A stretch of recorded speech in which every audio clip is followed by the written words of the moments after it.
একটু টেকনিক্যাল ইস্যুর কারণে একটু দেরি হয়ে গেল, বোধহয় 5 মিনিটের মতো দেরি হয়েছে আর কি। কোনো সমস্যা নেই, আমরা কাভার করে ফেলবো, সমস্যা নেই, বুঝতে পারছো? আমাদের মূল যে টপিক, মূল যে অধ্যায়গুলো আছে সেগুলো আমরা কভার করতে পারলেই হইলো, ঠিক আছে? তো সেক্ষেত্রে 5-10 মিনিট এদিক সেদিক কোনো সমস্যা না, তোমরা আশা করি আমরা কাভার করতে পারবো, ওকে? আরবি জান্নাত লাইবাও আসছে। আমরা ওয়ালাইকুম আসসালাম, ঠিক আছে। তোমরা কি জানো আজকে আমরা কোন অধ্যায়গুলো পড়বো? একটু জানাও তো। ওয়ালাইকুম আসসালাম লাইবা। কোন কোন অধ্যায় পড়ো তোমরা কি জানো? নিশ্চয়ই রুটিনটা দেখছো, আজকের রুটিনটা আমরা হচ্ছে ভূগোলের তোমাদের 3টা অধ্যায় কভার করব। তৃতীয় অর্থাৎ মানচিত্র, এবং 6 নাম্বার এবং 7 নাম্বার, এই 3টা অধ্যায় কভার করব। এবং আজকের এই 3টা অধ্যায় কভার করার মাধ্যমে কিন্তু তোমাদের ভূগোলের যে রিভিশন ক্লাস, অর্থাৎ আমি যে কয়দিন আগে তোমাদের একটা গুগল ফর্মের মাধ্যমে কি কি সমস্যা আছে সেগুলো নিয়েছিলাম, ওখান থেকে যেগুলো তোমরা জানাইছিলা যে কোন কোন অধ্যায় ক্লাস হওয়া দরকার, সেটা কিন্তু আজকের ক্লাসে শেষ হয়ে যাচ্ছে, এই রিভিশন ক্লাসটা, বুঝতে পারছো? বাকি থাকবে তোমাদের পৌরনীতি, বাকি থাকবে ইকোনমিক্স, ওগুলা পরে করব। গতকালকে আমরা কিন্তু ইতিহাসটা শেষ করছিলাম, আজকে হচ্ছে আমরা কি ভূগোলটা শেষ করতে যাচ্ছি, ওকে? আচ্ছা, তাহলে 3টা অধ্যায় হচ্ছে তোমরা বলছো যে 3, 6 এবং 7, এই 3টা অধ্যায় আমরা কভার করব, ঠিক আছে? তাহলে চলো আমরা আর দেরি না করে আমরা স্ক্রিনটা শেয়ার দেই। আচ্ছা, তোমাদেরকে হচ্ছে আমি গতকালকে যে একটা লেকচার শিট দিছিলাম ইতিহাসের, সেটা কেমন ছিল? তোমরা ক্লাসে বলছিল খুবই ভালো ছিল, এবং সেজন্য হচ্ছে আমি তোমাদেরকে ডিরেক্টলি দিয়েছিলাম। এবং তোমাদের কিন্তু একটা আমি হোমওয়ার্ক দিয়েছিলাম, কেউ কি করছিল? কেউই কিন্তু হোমওয়ার্ক গুলো করো নাই, তাই না? 3টা অধ্যায় করে 5টা করে প্রশ্ন দিছিলাম। আচ্ছা, হুমায়রা করছো, কিন্তু গ্রুপে কি জমা দিছিলা? আমি তো আমার চোখের সামনে পড়ে নাই। তুমি কি দিছিলা জমা? আমি তোমাকে বলছিলাম। আহ ওকে, আরবিও করছে। তাহলে তোমরা কি জমা দিছিলা? জমা তো দেও নাই তোমরা তাহলে। আচ্ছা, ঠিক আছে, এখন দেওয়ার দরকার নাই, তোমরা তাহলে ক্লাস শেষ করে দিও, বুঝছো? অথবা দিয়ে রাখো, স্যারে হচ্ছে ক্লাস শেষ করে দেখে নিবো না, হ্যাঁ? ঠিক আছে। তো তোমরা বলছিলা যে গতকালকের যে আমরা যে লেকচার শিট যেটা বানাইছিলাম, সেটা তোমাদের জন্য ইফেক্টিভ ছিল, খুবই গুরুত্বপূর্ণ সবগুলা টপিকগুলো আমরা নিয়ে আসছিলাম। ঠিক সেইভাবে আজকেরও কিন্তু আমরা লেকচার শিটে বানাইছি, বুঝছো? সেই লেকচার শিটে ক্লাস নিব, এবং এখান থেকে গুরুত্বপূর্ণ টপিকগুলো তোমাদেরকে দেখিয়ে দিব। তারপরে হচ্ছে এখান থেকে কিছু প্রশ্ন কালকের মধ্যেই দিব। তোমরা কি মনে হয় যেভাবে দিচ্ছি এটা কি তোমাদের জন্য বেশি ইফেক্টিভ হচ্ছে নাকি কম ইফেক্টিভ হচ্ছে তোমাদের জন্য, বলো তো? মানে তোমরা যদি ফিডব্যাকটা দাও তাহলে আমরা আরো বেটার করতে পারবো আর কি, বুঝছো? কোন জায়গাতে হচ্ছে আরো ইমপ্রুভ করতে পারবো। আমার কাছে মনে হয়েছে যে এটা সবচেয়ে বেস্ট হবে তোমাদের জন্য। অনেক জটিল বিষয়গুলা, অনেক ইতিহাসের বিষয়গুলা তোমরা সহজে মনে রাখতে পারবা, এই জন্য এটা করছিলাম আর কি, ঠিক আছে? চলো তাহলে ক্লাস শেষ করে গতকালকের অ্যাসাইনমেন্ট গুলো দিয়ে দিবা, কিংবা এখনই গ্রুপে দিয়ে দাও। আর আজকের ক্লাসের অ্যাসাইনমেন্ট থাকবে, সেটা তোমরা কালকে দিবা, ওকে? আচ্ছা, চলো তাহলে আমরা চলে যাচ্ছি। লেকচার শেয়ার দিচ্ছি, আমি স্ক্রিনটা ঠিক মতো দেখতে পাও কিনা আমাকে একটু জানাও। আচ্ছা, আচ্ছা, তোমরা স্ক্রিনটা তো দেখতে পাচ্ছ না? ওকে, ঠিক আছে। আচ্ছা, তোমরা সংখ্যায় খুবই কম, কিন্তু তোমরা যে রেসপন্স করো এটা দেখলে ভালো লাগে আর কি, বুঝছো? তার মানে মনে হচ্ছে যে আমি অ্যাটলিস্ট একজন হইলো তোমাদেরকে বুঝাইতে পারছি, বা 2-3 জন হইলো বুঝাইতে পারছি। চলো, আজকে আমাদের 3টা অধ্যায়। প্রথমটা হচ্ছে মানচিত্র পঠন ও ব্যবহার, অর্থাৎ আমরা তো ভূগোল পড়তেছি, তাই না? অর্থাৎ ভূগোল মানে কি? ভূগোল মানে হচ্ছে পৃথিবীর হচ্ছে বিভিন্ন তোমার হচ্ছে বিভিন্ন চিত্র, বিভিন্ন তোমার হচ্ছে কোন দিকে কোন জায়গা কতটুকু বেশি আছে কম আছে, এই হাবিজাবি জিনিসপত্রগুলো আর কি, বুঝতে পারছো? অর্থাৎ একটা মানুষের পরিচিতি থাকে না? যেমন ধরো আমার একটা নাম আছে, তাই না? আমার হচ্ছে আরো কিছু নামের সাথে কি আরো কিছু বিশেষণ আছে, যেমন ধরো আমি একটু পরিবারের শিক্ষক, আমি হচ্ছে ধরো পড়াশোনা করেছি, এরকম অনেকগুলো পরিচয় আমার আছে না? ঠিকভাবে তোমার পৃথিবী ধরো একটা মানুষ, মনে করা যায় পৃথিবী হচ্ছে একটা মানুষ। এই পৃথিবীর হচ্ছে বিভিন্ন পরিচয়গুলো যদি তুমি খুঁজতে যাও, তাহলে তোমাকে কি কি পড়তে হবে? ভূগোল পড়তে হবে, ঠিক আছে? তো এই পরিচয় বুঝার, ওয়ালাইকুম আসসালাম সামিরা, একটু দেরি করে আসছো, নেক্সট ক্লাসে আর দেরি করা যাবে না, হ্যাঁ? এখন ডিরেক্টলি ক্লাসে ফোকাস করো। মেহজাবিন আসো, ওয়ালাইকুম আসসালাম, ঠিক আছে, চলো তোমরা চলে আসছো, আমরা শুরু করি তাহলে। যে বলছিলাম যে এই যে পৃথিবীর একটা পরিচয়, বুঝছো? প্রত্যেকটা জিনিসের কিন্তু একটা পরিচয় আছে, ঠিক আছে? একটা নাম থাকে, তার কিছু বৈশিষ্ট্য থাকে, তার কিছু গুণাবলী থাকে, তার কিছু সমস্যা থাকে, তার কিছু হচ্ছে ইউনিকনেস থাকে, এই বিষয়গুলো নিয়ে কিন্তু একটা মানুষ হয়। ঠিকভাবে তুমি যদি পৃথিবীকে একটা বস্তু মনে করো, পৃথিবীকে যদি তুমি একটা মানুষ মনে করো, তারও কিন্তু কি বিভিন্ন পরিচয় আছে, তার কিছু বৈশিষ্ট্য আছে, তার কিছু বিশেষত্ব আছে, তার কিছু গুণাবলী আছে, তাই না? এই বিষয়গুলাই কি মূলত তোমার হচ্ছে ভূগোল, ঠিক আছে?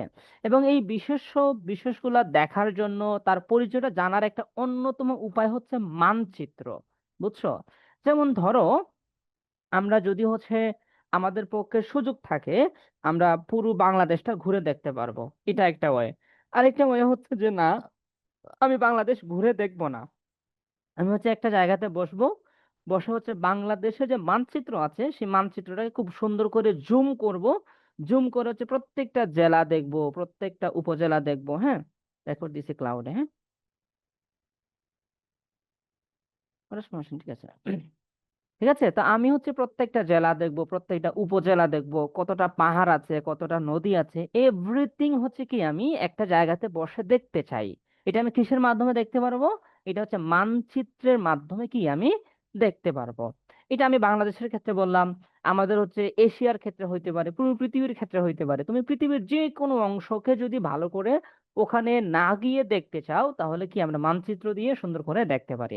এখন আজকের অধ্যায়টা হচ্ছে এই মানচিত্রটা আমরা কিভাবে আমরা যখন কোনো একটা বই পড়ি, বই তো আমরা পড়তে পারি, কিন্তু মানচিত্র আমরা কিভাবে পড়বো, অর্থাৎ মানচিত্র থেকে আমরা যে আইডেন্টিফাই করব, আমরা বলছিলাম যে পৃথিবীর পরিচয় বা দেশের পরিচয়, একটা অঞ্চলের পরিচয়, সেটা আমরা কিভাবে মানচিত্র থেকে জানবো, সেটাই হচ্ছে কি মানচিত্র পঠন এবং মানচিত্রের ব্যবহার। তুমি ধরো কোথায় যাচ্ছ, হ্যাঁ, যেমন তুমি অচেনা একটা জায়গাতে যাচ্ছ, তুমি হচ্ছে কি করছো, লাইভ গুগল ম্যাপ শেয়ার দিয়ে তুমি কিন্তু যাচ্ছ। এই যে তোমাকে এটাকে ব্যবহার করার আমরা যদি শিখতে পারি, তাহলে কি আমরা ইজিলি একটা জায়গাতে আরেকটা জায়গাতে যেতে পারি। বুঝাইতে পারছি? আচ্ছা, এরকম মানচিত্র বা ম্যাপের মাধ্যমে অনেক কিছু দেখা যায়। চলো আজকে তাহলে আমরা এই মানচিত্রকে কিভাবে আমরা পড়তে পারি, কিভাবে ব্যবহার করতে পারি, সেটা আমরা মূলত দেখব। আর যেহেতু তিনটা ক্লাস, তিনটা অধ্যায়, সেক্ষেত্রে আমরা প্রথম যেইভাবে প্রত্যেকটা টপিক একদম A to Z আমরা বই থেকে শব্দ টু শব্দ পড়েছি, সেভাবে কিন্তু এখন কি আমরা পড়তে পারবো না। সেক্ষেত্রে আমরা গুরুত্বপূর্ণ বিষয়গুলো কি নিয়ে আসছি। হ্যাঁ, মেহজাবিন, আমাদের আগামী সপ্তাহের ভূগোল ক্লাসগুলো নেননি কেন? আগামী সপ্তাহ মানে গত সপ্তাহের কথা হয়তো তুমি বলছো, আগামী সপ্তাহ মানে তো সামনে আসবে, বুঝতে পারছো? আচ্ছা, আহ যেগুলা ছিল সেগুলো তো নিয়েছি। এই সপ্তাহের হচ্ছে শনি থেকে সোমবার পর্যন্ত হচ্ছে ছুটিতে ছিলাম, আমি ছিলাম না। এবং আজকে তো যে অধ্যায়গুলো বাকি আছে সেগুলো তো আজকে নিয়ে নিছি, বুঝতে পারছো? তো সেক্ষেত্রে আমি তো ছুটিতে ছিলাম এই সপ্তাহেই, শনি থেকে সোমবার পর্যন্ত 3 দিন ছুটিতে ছিলাম। এবং তুমি এক্স্যাক্টলি কোন সপ্তাহের কথা বলছো আমি ঠিক বুঝতে পারতেছি না আর কি, বুঝছো?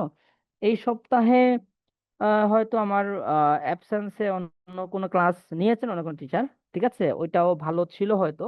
ও যদি ওখানে কোনো সমস্যা থেকে থাকে তাহলে বইলো, স্যারে ক্লিয়ার করে দেবো, না সমস্যা নেই, ঠিক আছে। আর স্যার মূলত ছুটিতে ছিলাম যার কারণে নিতে পারি নাই, বুঝছো? আচ্ছা, ওয়ালাইকুম আসসালাম। তাবাসসুম, অনেক দেরিতে আসছো। ভালো আছি আমি, আলহামদুলিল্লাহ, তুমি আশা করি ভালো আছো। এখন তাহলে চলো আমরা ক্লাসেই চলে যাই আর কি। হ্যাঁ, আচ্ছা, তাহলে মানচিত্র কি, মানচিত্র কেন, মানচিত্রের মূলত ব্যবহার, এটার একটা ওভারঅল সামারি আমি তোমাদেরকে বলছি। এখন আমরা ডিরেক্টলি বইয়ের ভিতরে ঢুকে যাব এবং বলে নিলাম যে এটা রিভিশন ক্লাস, সবকিছু আমাদের ডিটেলসে দেখা সম্ভব না, যার কারণে গুরুত্বপূর্ণ বিষয়গুলো কি যেগুলো আমাদের পরীক্ষাতে আসতে পারে কিংবা আমাদের সব সময়ের জানার দরকার, সেগুলো আমরা এখানে কভার করব, ঠিক আছে? প্রথমটা দেখো, যে মানচিত্র হচ্ছে পৃথিবীর আয়না। এই যে আমি তোমাদের একটু আগে বলছিলাম যে পৃথিবীর একটা পরিচয় আছে, সেই পরিচয়টা কি আমরা মানচিত্র দিয়ে দেখতে পারি। ওকে, ঠিক আছে তামাসুম, এখন আশা করি নেটওয়ার্ক ভালো আছে, এখন ফোকাস করো। হ্যাঁ, আচ্ছা, তাহলে কি বলছে যে মানচিত্র হচ্ছে পৃথিবীর আয়না, যা আমাদের স্থান, দিক, দূরত্ব ও ভূপ্রকৃতি সম্পর্কে বুঝতে সাহায্য করে। বুঝতে পারছো? তুমি ধরো, যেমন ধরো তুমি যদি ঢাকার বাহির থেকে ঢাকায় আসতে যাও, তুমি দেখতে চাচ্ছ কোন রাস্তায় আসলে এখন জ্যাম আছে, বা কোন রাস্তায় আসলে জ্যাম কম, বা কোন রাস্তায় আসলে জ্যাম বেশি, এই বিষয়গুলো কিন্তু আমরা কি এই আয়নাতে বা মানচিত্রের মাধ্যমে কিন্তু দেখতে পারি, ঠিক আছে? অথবা হচ্ছে তুমি হচ্ছে একটা জায়গার হচ্ছে ভূপ্রকৃতি অথবা হচ্ছে আবহাওয়াটা দেখতে চাচ্ছ, ওইটাও কিন্তু তুমি ওখান থেকে দেখতে পাচ্ছ।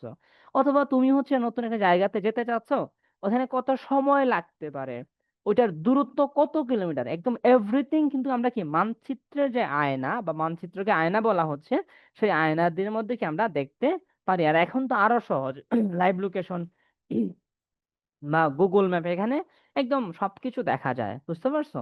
আচ্ছা, তারপরে দেখো আর কি আছে, 2 নম্বরে কি বলছি আমরা, যে এটি পৃথিবীর পৃষ্ঠের কোনো অংশকে ছোট আকারে সমতল পৃষ্ঠে উপস্থাপন করে, বুঝতে পারছো? অর্থাৎ মানচিত্র গুগল ম্যাপকে যদি তোমরা একদম জুম করে দেখবা, তো একদম ছোট করে সবকিছু দেখায়। এটাকে যখন তুমি বড় করবা, তাহলে কি হয়, অনেক বড় করে সুন্দর করে দেখা যায় আর কি। তাহলে মানচিত্রের মধ্যে বিশাল অংশকে ছোট করে সমতলের মধ্যে দেখানো যায়। তারপরে হচ্ছে মানচিত্রের প্রকার আছে, উপাদান আছে এবং এর ব্যবহার আছে। এরপরে মানচিত্রে হচ্ছে আমরা এখান থেকে দেখবো যে কিভাবে মানচিত্রের দিকটা আমরা নির্ণয় করব, স্কেল কিভাবে নির্ণয় করব, তারপরে উচ্চতা, ঢাল, ভূমিরূপ, এই বিষয়গুলো আমরা কি করব, নির্ণয় করব। ওকে।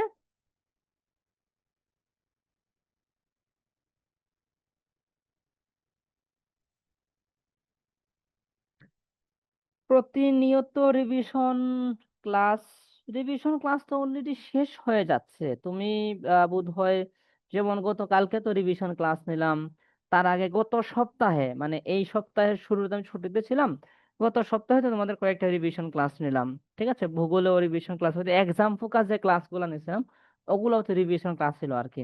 রিভিশন ক্লাস তো ইতিহাসের সবগুলা ক্লাস তো প্রায় শেষ হয়ে গেছে। আজকে যে 3টা অধ্যায় আমরা কভার করব, এখান থেকে আমরা ভূগোলটা শেষ হয়ে যাচ্ছে। বাকি থাকতেছে পৌরনীতি এবং অর্থনীতি। অর্থনীতি হয়তো ক্লাস নেব না, রেকর্ড নিয়ে নিতে পারি, কারণ তোমরা অর্থনীতিতে মাত্র 2-1 জন থাকো, যার কারণে হচ্ছে ক্লাস কন্টিনিউ করা যায় না। সেক্ষেত্রে হয়তো রেকর্ড দিয়ে দিব। পৌরনীতি যাদের আছে, পৌরনীতির ক্লাসগুলো বাকি আছে, সেগুলাও হবে। যেমন কালকে, হ্যাঁ কালকেই কিন্তু পৌরনীতির ক্লাস আছে আর কি, তোমরা কালকে দেখতে পারবে আর কি। ঠিক আছে, তো রিভিশন ক্লাস অলরেডি নিচ্ছি, হ্যাঁ পৌরনীতিটা নিব, পৌরনীতি বাকি আছে, নিচ্ছি। যেগুলা বাকি আছে সেগুলো অবশ্যই কভার করে দিব, এগুলো টেনশন করো না। আর সব অনেকগুলো কিন্তু হয়ে গেছে, যেগুলো হয়তো তোমরা মিস করেছো। তো আরেকটা তোমাদের জন্য যেটা অ্যাডভান্টেজ আমি বলে রাখি, সেটা হচ্ছে ধরো ক্লাস হয়েছে, তুমি হচ্ছে কোনো কারণে বুঝতেছো না, সেরকম যদি হয় ক্লাসের বাইরে স্যারকে জিজ্ঞেস করো, সমস্যা নেই, স্যার বুঝিয়ে দেবো। প্লাস হচ্ছে কোনো কিছু যদি হচ্ছে ক্লাসে মিস হয়ে যায়, সেটাও তোমরা পড়ো, কোনো সমস্যা নেই, বুঝাইতে পারছি? তো আশা করি সবগুলা ক্লাসই হবে। ইন কেস কোনো কিছু যদি মিস হয়, তোমাদের টেনশনের কিছু নাই, ঠিক আছে?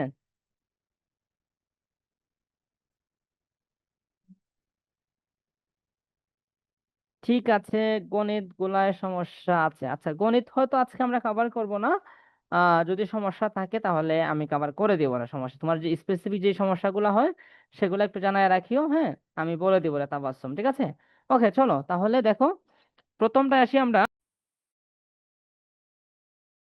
প্রথম আসো হচ্ছে মানচিত্রের সংজ্ঞা এবং গুরুত্ব। মানচিত্রের সংজ্ঞা আমরা অলরেডি বলে ফেলছি, তারপরে দেখো বইয়ে কি বলছে, দেখো যে পৃথিবীর পৃষ্ঠের কোনো অংশকে নির্দিষ্ট স্কেলে সমতল পৃষ্ঠে উপস্থাপন করাই কি মানচিত্র। বুঝাইতে পারছি?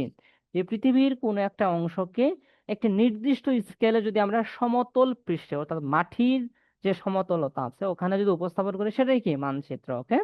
এবং এটার গুরুত্ব কি, যে গুরুত্ব হচ্ছে যে স্থান নির্ণয় করা, দিক এবং দূরত্ব নির্ণয় করা কিংবা বোঝা, তারপরে পরিকল্পনা করা, গবেষণা করা, ভ্রমণ করা, উন্নয়ন কাছে, এটা অনেক গুরুত্বপূর্ণ কিংবা অপরিহার্য, বুঝতে পারছো?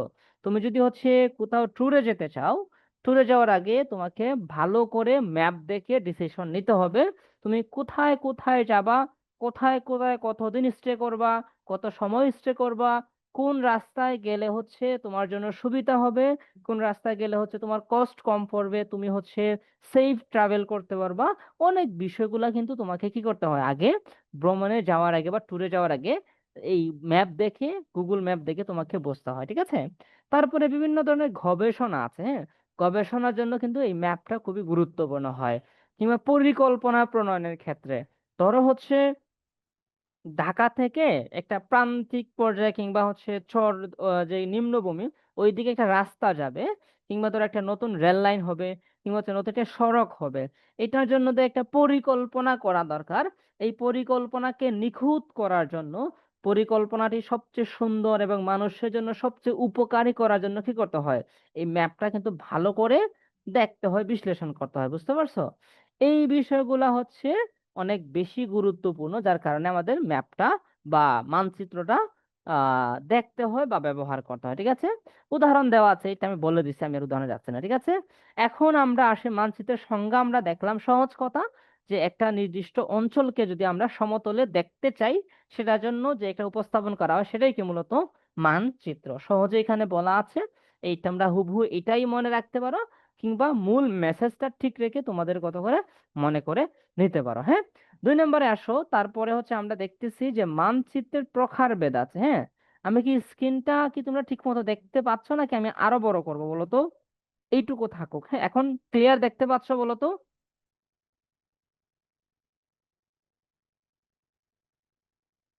আগেই তোমরা দেখতে পাচ্ছিলে, আমি আরেকটু বড় করে নিলাম আর কি। হ্যাঁ, ওকে, ঠিক আছে।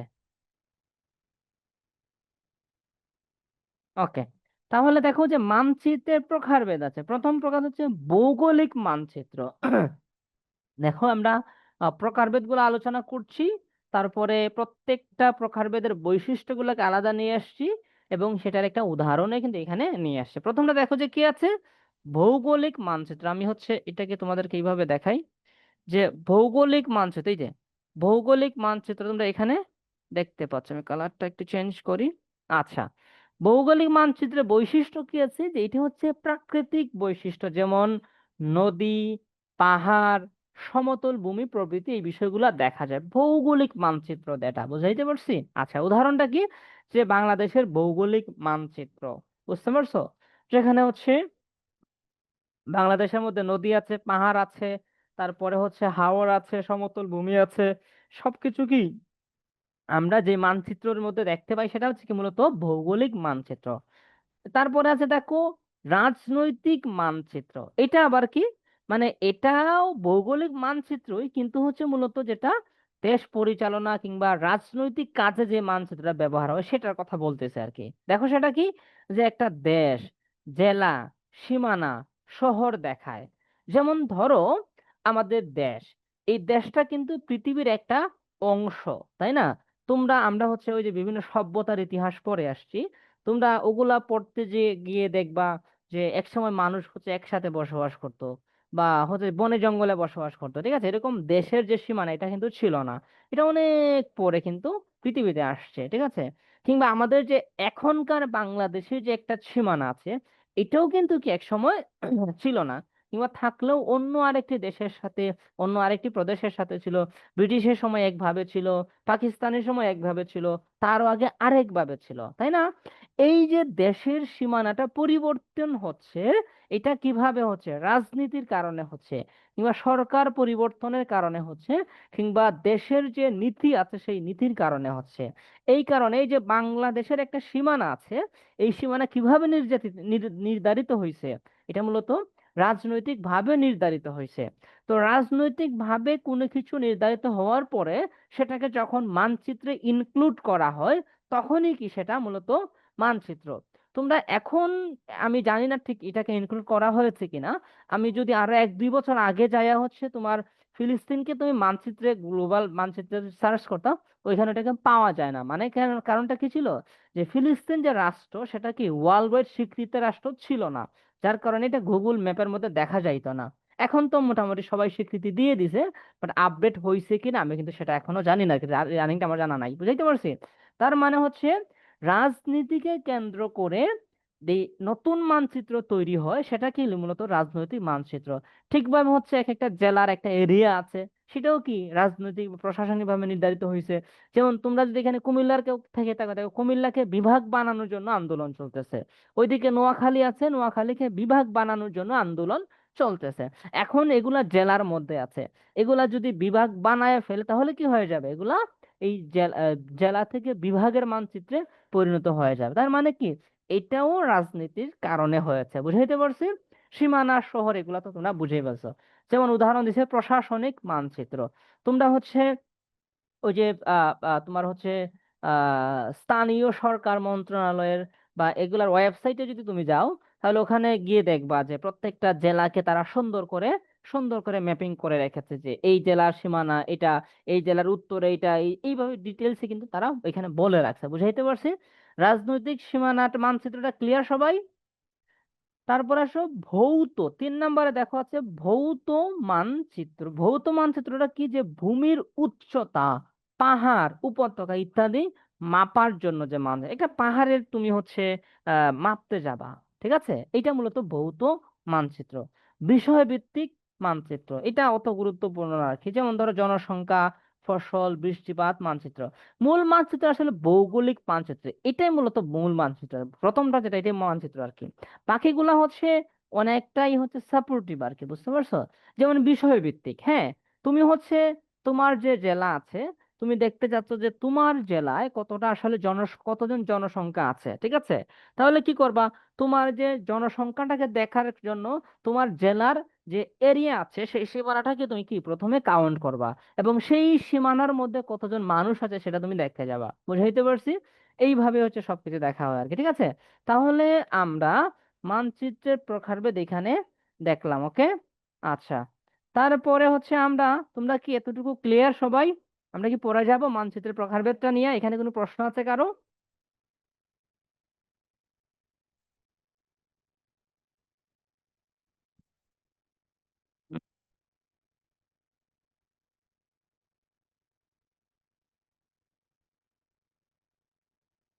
ওকে, থ্যাংক ইউ। ঠিক আছে, আমরা তাহলে আরো সামনে গেলাম।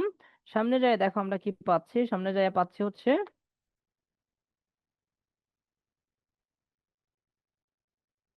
মানচিত্রের প্রধান উপাদান দেখলাম, আমরা মানচিত্রের সংজ্ঞা আমরা পড়ছি, মানচিত্রের হচ্ছে প্রকারভেদ আমরা পড়ছি।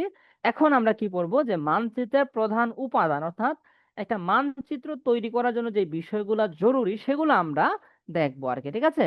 প্রথমটা হচ্ছে, তোমরা কি, আমাকে সহজে তোমাদেরকে বোঝাই, তোমরা এখানে গুগল যে ম্যাপ যেটা আছে সেটা কে কে ব্যবহার করতে পারো বলো তো?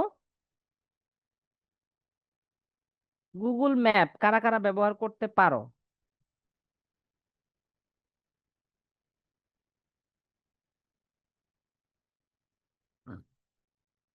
আচ্ছা, গুগল ম্যাপ যদি তোমরা ব্যবহার করে থাকো কখনো, তাহলে দেখবা যে ওখানে অনেকগুলো বিষয় দেখায় আর কি। প্রথমটা হচ্ছে ডিরেকশন অথবা দিক নির্দেশনা, বুঝতে পারছো?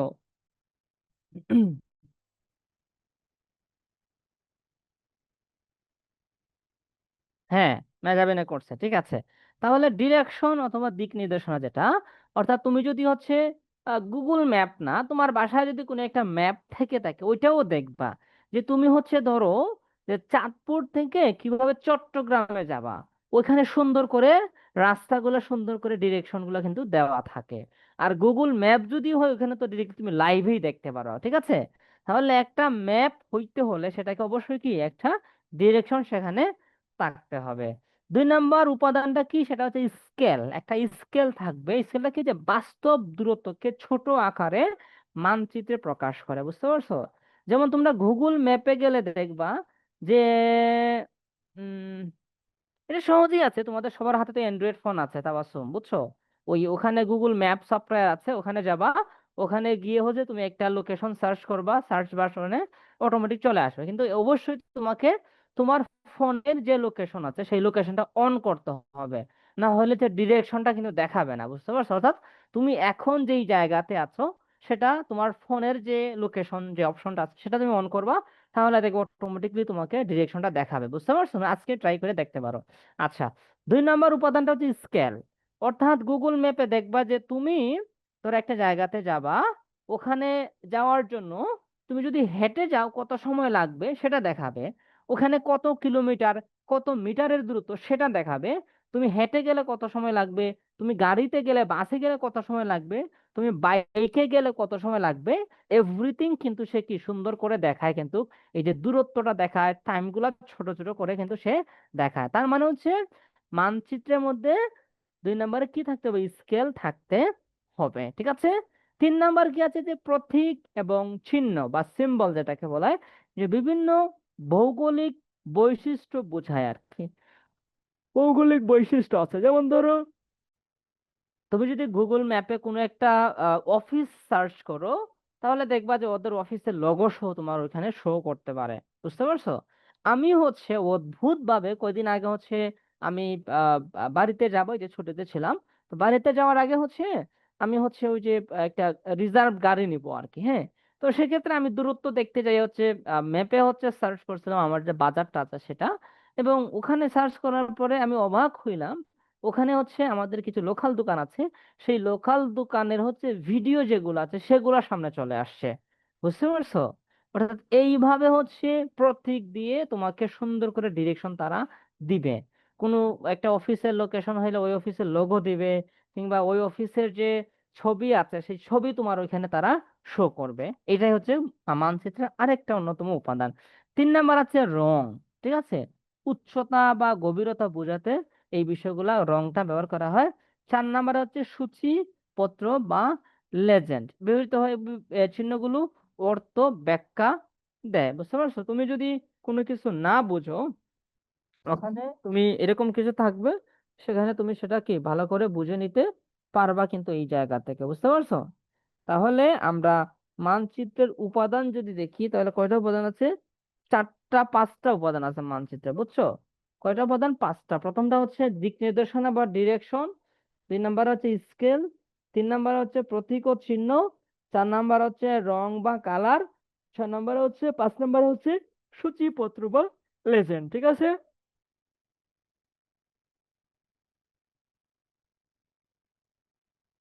আমার গ্রামের বাড়ি হচ্ছে, আমার বিভাগ হচ্ছে সিলেট বিভাগে, জেলা হচ্ছে হবিগঞ্জ। ঠিক আছে? এবং হচ্ছে উপজেলা হচ্ছে নবীগঞ্জ। ঠিক আছে? হবিগঞ্জ জেলা, নবীগঞ্জ উপজেলা হচ্ছে আমার বাড়ি। তোমাদের বাড়িও কোথায় তোমরাও তাহলে জানাইতে পারো, কার বাড়ি কোন জেলায় আছে কিংবা কোন উপজেলায় আছে। একদিন মনে হয় জানাইছিলা, তারপর আজ জানাইতে পারো, যেহেতু সামিরা আমাকে জিজ্ঞেস করছিল যে স্যার আপনার বাড়ি কোথায়, আমি বললাম আর কি তোমাদের বাড়ি তোমরা জানাইতে পারো। হ্যাঁ, তুফাইল কি আছে? তুফাইলের বাড়ি হচ্ছে সুনামগঞ্জে, মানে আমাদের সিলেটে আর কি, ও নাই আজকে। আচ্ছা, তারপরে আমরা যাই আরো সামনে।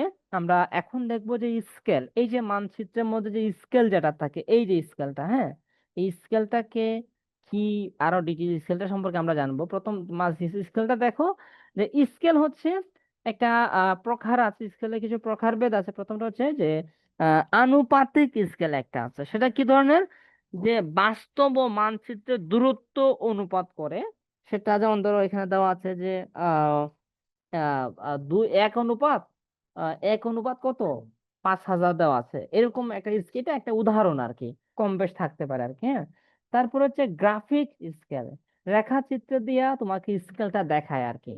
যেমন ধরো তুমি যখন ম্যাপটা ওপেন করবা, শুরুতে হচ্ছে তোমাকে দূরত্বটা দেখাবে, তারপরে যখন তুমি ডিরেকশনে ক্লিক করবা, তখন তোমাকে রেখা দিয়ে দিয়ে দেখাবে যে তোমাকে কোন দিকে যেতে হবে, কোন কোন কখন ডানে মোড় নিতে হবে, কখন বাঁয়ে মোড় নিতে হবে, একটা সুন্দর রেখা দিয়ে কিন্তু তোমাকে তারা ডিরেকশনটা দেয়। তো এটা কি গ্রাফিক স্কেল এটাকে বলে। আর এটা হচ্ছে মৌখিক স্কেল। হ্যাঁ, অনেক সময় লিখেও তারা দিয়ে দেয় এটা, কোথায় পাওয়া যায়, 1 সেন্টিমিটার, 1 কিলোমিটার, এই বিষয়গুলো কিন্তু তারা এই সবগুলাই কি, অর্থাৎ ডিরেকশন যখন ম্যাপে দেয়, সেই ডিরেকশন দেওয়ার জন্য যে এলিমেন্ট গুলা ব্যবহার করা হয়, সেটা হইতে পারে কোনো নাম্বার দিয়ে, কোনো গ্রাফিক্স স্কেল বা কোনো রেখা দিয়ে, কিংবা কোনো মৌখিক কিংবা লিখার মাধ্যমে, কথায় যদি কোনো কিছু লিখে দেয়, এই সবকিছুই কি তোমার স্কেলের অন্তর্ভুক্ত। ঠিক আছে? এবং মানচিত্রের দূরত্ব আমরা কিভাবে মাপতে পারি দেখো, যে মানচিত্রের দূরত্ব গুণ স্কেল আছে দেখো। এটা মাপলে কি হয়, আমাদের বাস্তব দূরত্বটা আমরা এক্স্যাক্টলি বুঝতে পারি। ঠিক আছে? আচ্ছা, তারপর হচ্ছে ডিরেকশনের দিকে আসো, দিক নির্দেশনা যেটা আছে। আহ দিক নির্দেশনা এখানে যেটা দেওয়া আছে, এটা মূলত হচ্ছে তোমার ওই যে আমাদের ক্যালেন্ডার গুলাতে বিভিন্ন ম্যাপ থাকে না, কিংবা হচ্ছে ওই যে অনেক টেবিলে, যেটা হচ্ছে তোমার ওই যে প্রিন্টেড ম্যাপ আর কি, লাইভ ম্যাপ না আর কি। তো ম্যাপের হচ্ছে কিছু বিষয় থাকে সেখানে দেখো, যে প্রধান কয়েকটা বিষয় থাকে, তার মধ্যে হচ্ছে প্রধান দিক হচ্ছে উত্তর। ঠিক আছে? এবং উত্তরকে আমরা হচ্ছে ব্র্যাকেটে এন, মানে হচ্ছে নর্থ দেখাচ্ছে আর কি। বুঝছো? কি ব্যাপার? যে তোমরা কি স্ক্রিনটা দেখতে পাচ্ছ একটু জানাও তো, ল্যাপটপে সমস্যা করতেছে মনে হচ্ছে।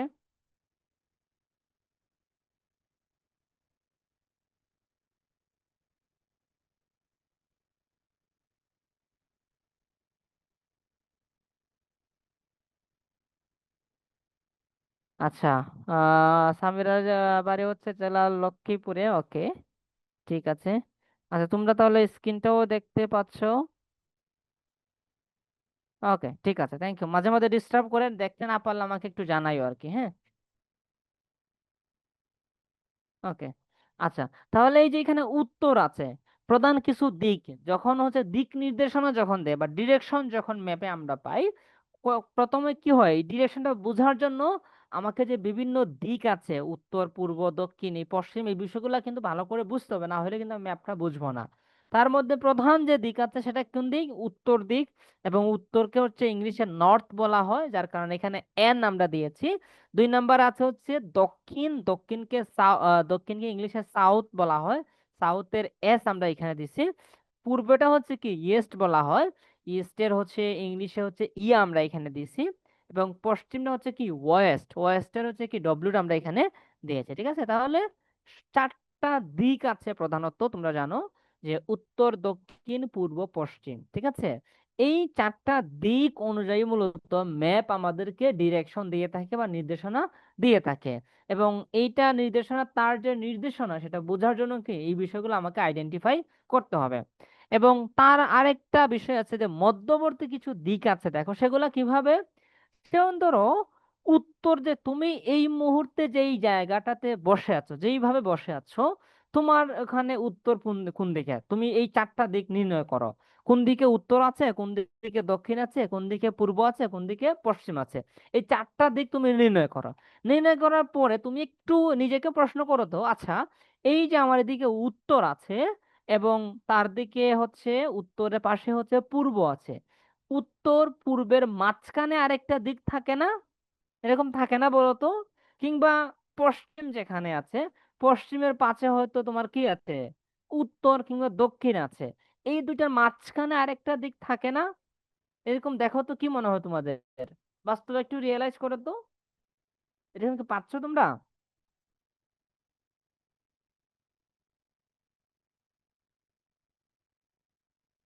এই যে মাঝখানের দিকটা কি পাচ্ছ?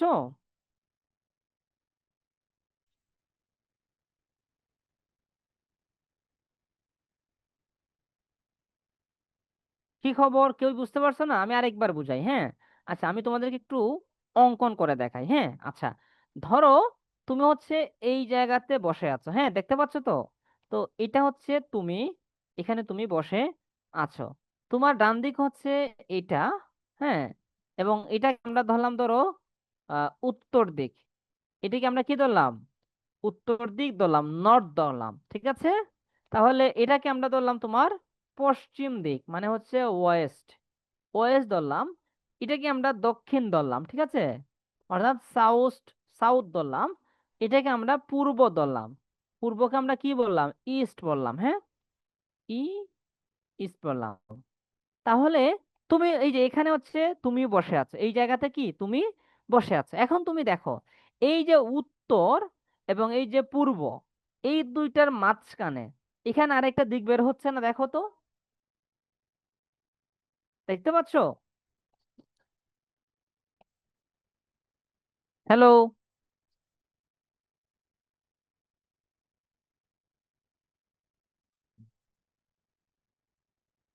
মেজাবিন দেখতে পাচ্ছে। ওকে, আচ্ছা, বুঝছো তো সবাই, তাই না? আরো কে কে বুঝতে পারছে? হুমায়রা দেখা যায়, ঠিক আছে। তাশরিফাও, ওকে, ঠিক আছে। তাহলে তোমরা দেখছো, তাহলে এই যে পূর্ব, উত্তর এবং পূর্ব, এই দুইটার মাঝখানে কি এখানে আরেকটা দিক বের হয়েছে। এটা হয়েছে আমাদের পূর্ব দিক এবং এটা হয়েছে আমাদের দক্ষিণ দিক। এই দুইটার মাঝখানে কি আরেকটা দিক বের হয় না? এই যে এখানে আরেকটা দিক বের হয়েছে। এটা হয়েছে আমাদের দক্ষিণ দিক, এটা, এবং এইটা হয়েছে পশ্চিম দিক। দক্ষিণ এবং পশ্চিম মিললে যখন আমরা অ্যাড করলাম তখন কি এখানে আরেকটা দিক বের হয়, ঠিকভাবে এইদিকে আরেকটা দিক বের হয়, ঠিক আছে। এগুলাকে কি বলা হয়? মধ্যবর্তী দিক বলা হয়। কি বলা হয়? মধ্যবর্তী দিক বলা হয়, ঠিক আছে। এই মধ্যবর্তী দিক কোনগুলো দেখো, যে উত্তর পূর্ব, এটাকে আমরা সংক্ষেপে নর্থ ইস্ট বলতেছি আর কি। হ্যাঁ, নর্থ ইস্ট বলতেছি, যে উত্তর পূর্ব এটা কোনটা, এই যে এটা, এইটা হচ্ছে উত্তর পূর্ব। হ্যাঁ, এন এটা হচ্ছে উত্তর পূর্ব, ঠিক আছে। আচ্ছা, তারপরে হচ্ছে উত্তর পশ্চিম। উত্তর পশ্চিম কোনটা, এটা হচ্ছে উত্তর আর এটা হচ্ছে পশ্চিম। তাহলে এইটার মাঝখানে যেটা মধ্যবর্তী যেটা, এটা কি উত্তর পশ্চিম, তাহলে নর্থ এবং ওয়েস্ট, ঠিক আছে, নর্থ ওয়েস্ট। আচ্ছা, তারপরে তুমি এদিকে আসো, কি আছে, দক্ষিণ পূর্ব। এই দিকটা দক্ষিণ, দক্ষিণ না, এটা হচ্ছে পূর্ব। এইটার যে মাঝখান এই জায়গাটার কি দক্ষিণ পূর্ব আছে। হ্যাঁ, দক্ষিণ এস ই, দক্ষিণ পূর্ব এখানে আছে, সাউথ ইস্ট আছে, ঠিক আছে, সাউথ ইস্ট আছে এদিকে। তারপরে কি আছে, দক্ষিণ পশ্চিম। এটা হচ্ছে দক্ষিণ, এটা হচ্ছে পশ্চিম, এই দুইটা মাঝখানে এই জায়গাটা হচ্ছে কি দক্ষিণ পশ্চিম, ঠিক আছে, সাউথ ইস্ট, ঠিক আছে, সাউথ ইস্ট। বুঝতে পারছো? আচ্ছা, তাহলে মধ্যবর্তী দিকগুলো তো বুঝতে পারছো এখন, তাই না? এখন দিক নির্ধারণে যে একটা যন্ত্র আছে সেটা কি বলা হয় বলো তো? কম্পাস। তোমাদের বাড়িতে যদি কারো আশপাশে ঘর বানানো হয়, হ্যাঁ, ঘর বানানোর সময় দেখবা যে এই দিকগুলা নির্ণয় করা হয়। দিকগুলা নির্ণয় করার জন্য একটা কম্পাস আছে, ছোট একটা কম্পাস আছে, ওইটার মধ্যে পানি দেওয়া হয়। হ্যাঁ, পানি দিয়ে হচ্ছে তোমরা দেখে থাকলে হয়তো দেখতে পারো, না দেখলে খোঁজ নিয়ে দেখবা আর কি, কিংবা ইউটিউবে সার্চ দিলেও পাবা কম্পাস জিনিসটা আসলে কি, ঠিক আছে। তাহলে এই যে মানচিত্র, এখানে যে আমরা দিকটা নির্ণয় করব, সেই দিকটা নির্ণয়ের যন্ত্র হচ্ছে আমাদের নাম কি, সেটার নাম কম্পাস। এবং কম্পাসের সূচক যেটা, সেটা সর্বদাই কি উত্তর দিকটাই নির্দেশ করে। বুঝতে পারছো? অর্থাৎ কম্পাসটা যখন আমরা ধরি দিক নির্ণয়ের জন্য, এই কম্পাসের যে সূচক বা যেটা দিয়ে হচ্ছে আমাদের দিক বোঝায়, সেটা সব সময় কোন দিকে থাকে, উত্তর দিকে থাকে। বুঝাইতে পারছি? তার মানে আমরা যখন উত্তর দিকটা দেখতে পারো, এই দিকে থাকে আর কি, বুঝছো, এই যে এই দিকটাতে সব সময় থাকে। যখন আমরা ঠিক উত্তর দিকটা পুরোপুরি বুঝে ফেলবো, তখন আমরা উত্তর দিক, দক্ষিণ দিক, পশ্চিম দিক, পূর্ব দিক সবগুলা দিকে কি আমরা দেখে নিতে পারবো। এখন দিক নির্ণয়ের ক্ষেত্রে আল্লাহ না করুক তোমরা কখনো কি কেউ রাস্তা হারাইছিলা? তোমাদের মনে আছে বলো তো? তাহলে এটা ভালো করে বুঝতে পারবা, রিয়েলাইজ করতে পারবা যে এটা কত গুরুত্বপূর্ণ। কখনো কেউ রাস্তা রাস্তা হারাইছিলা কোথাও যাইয়া?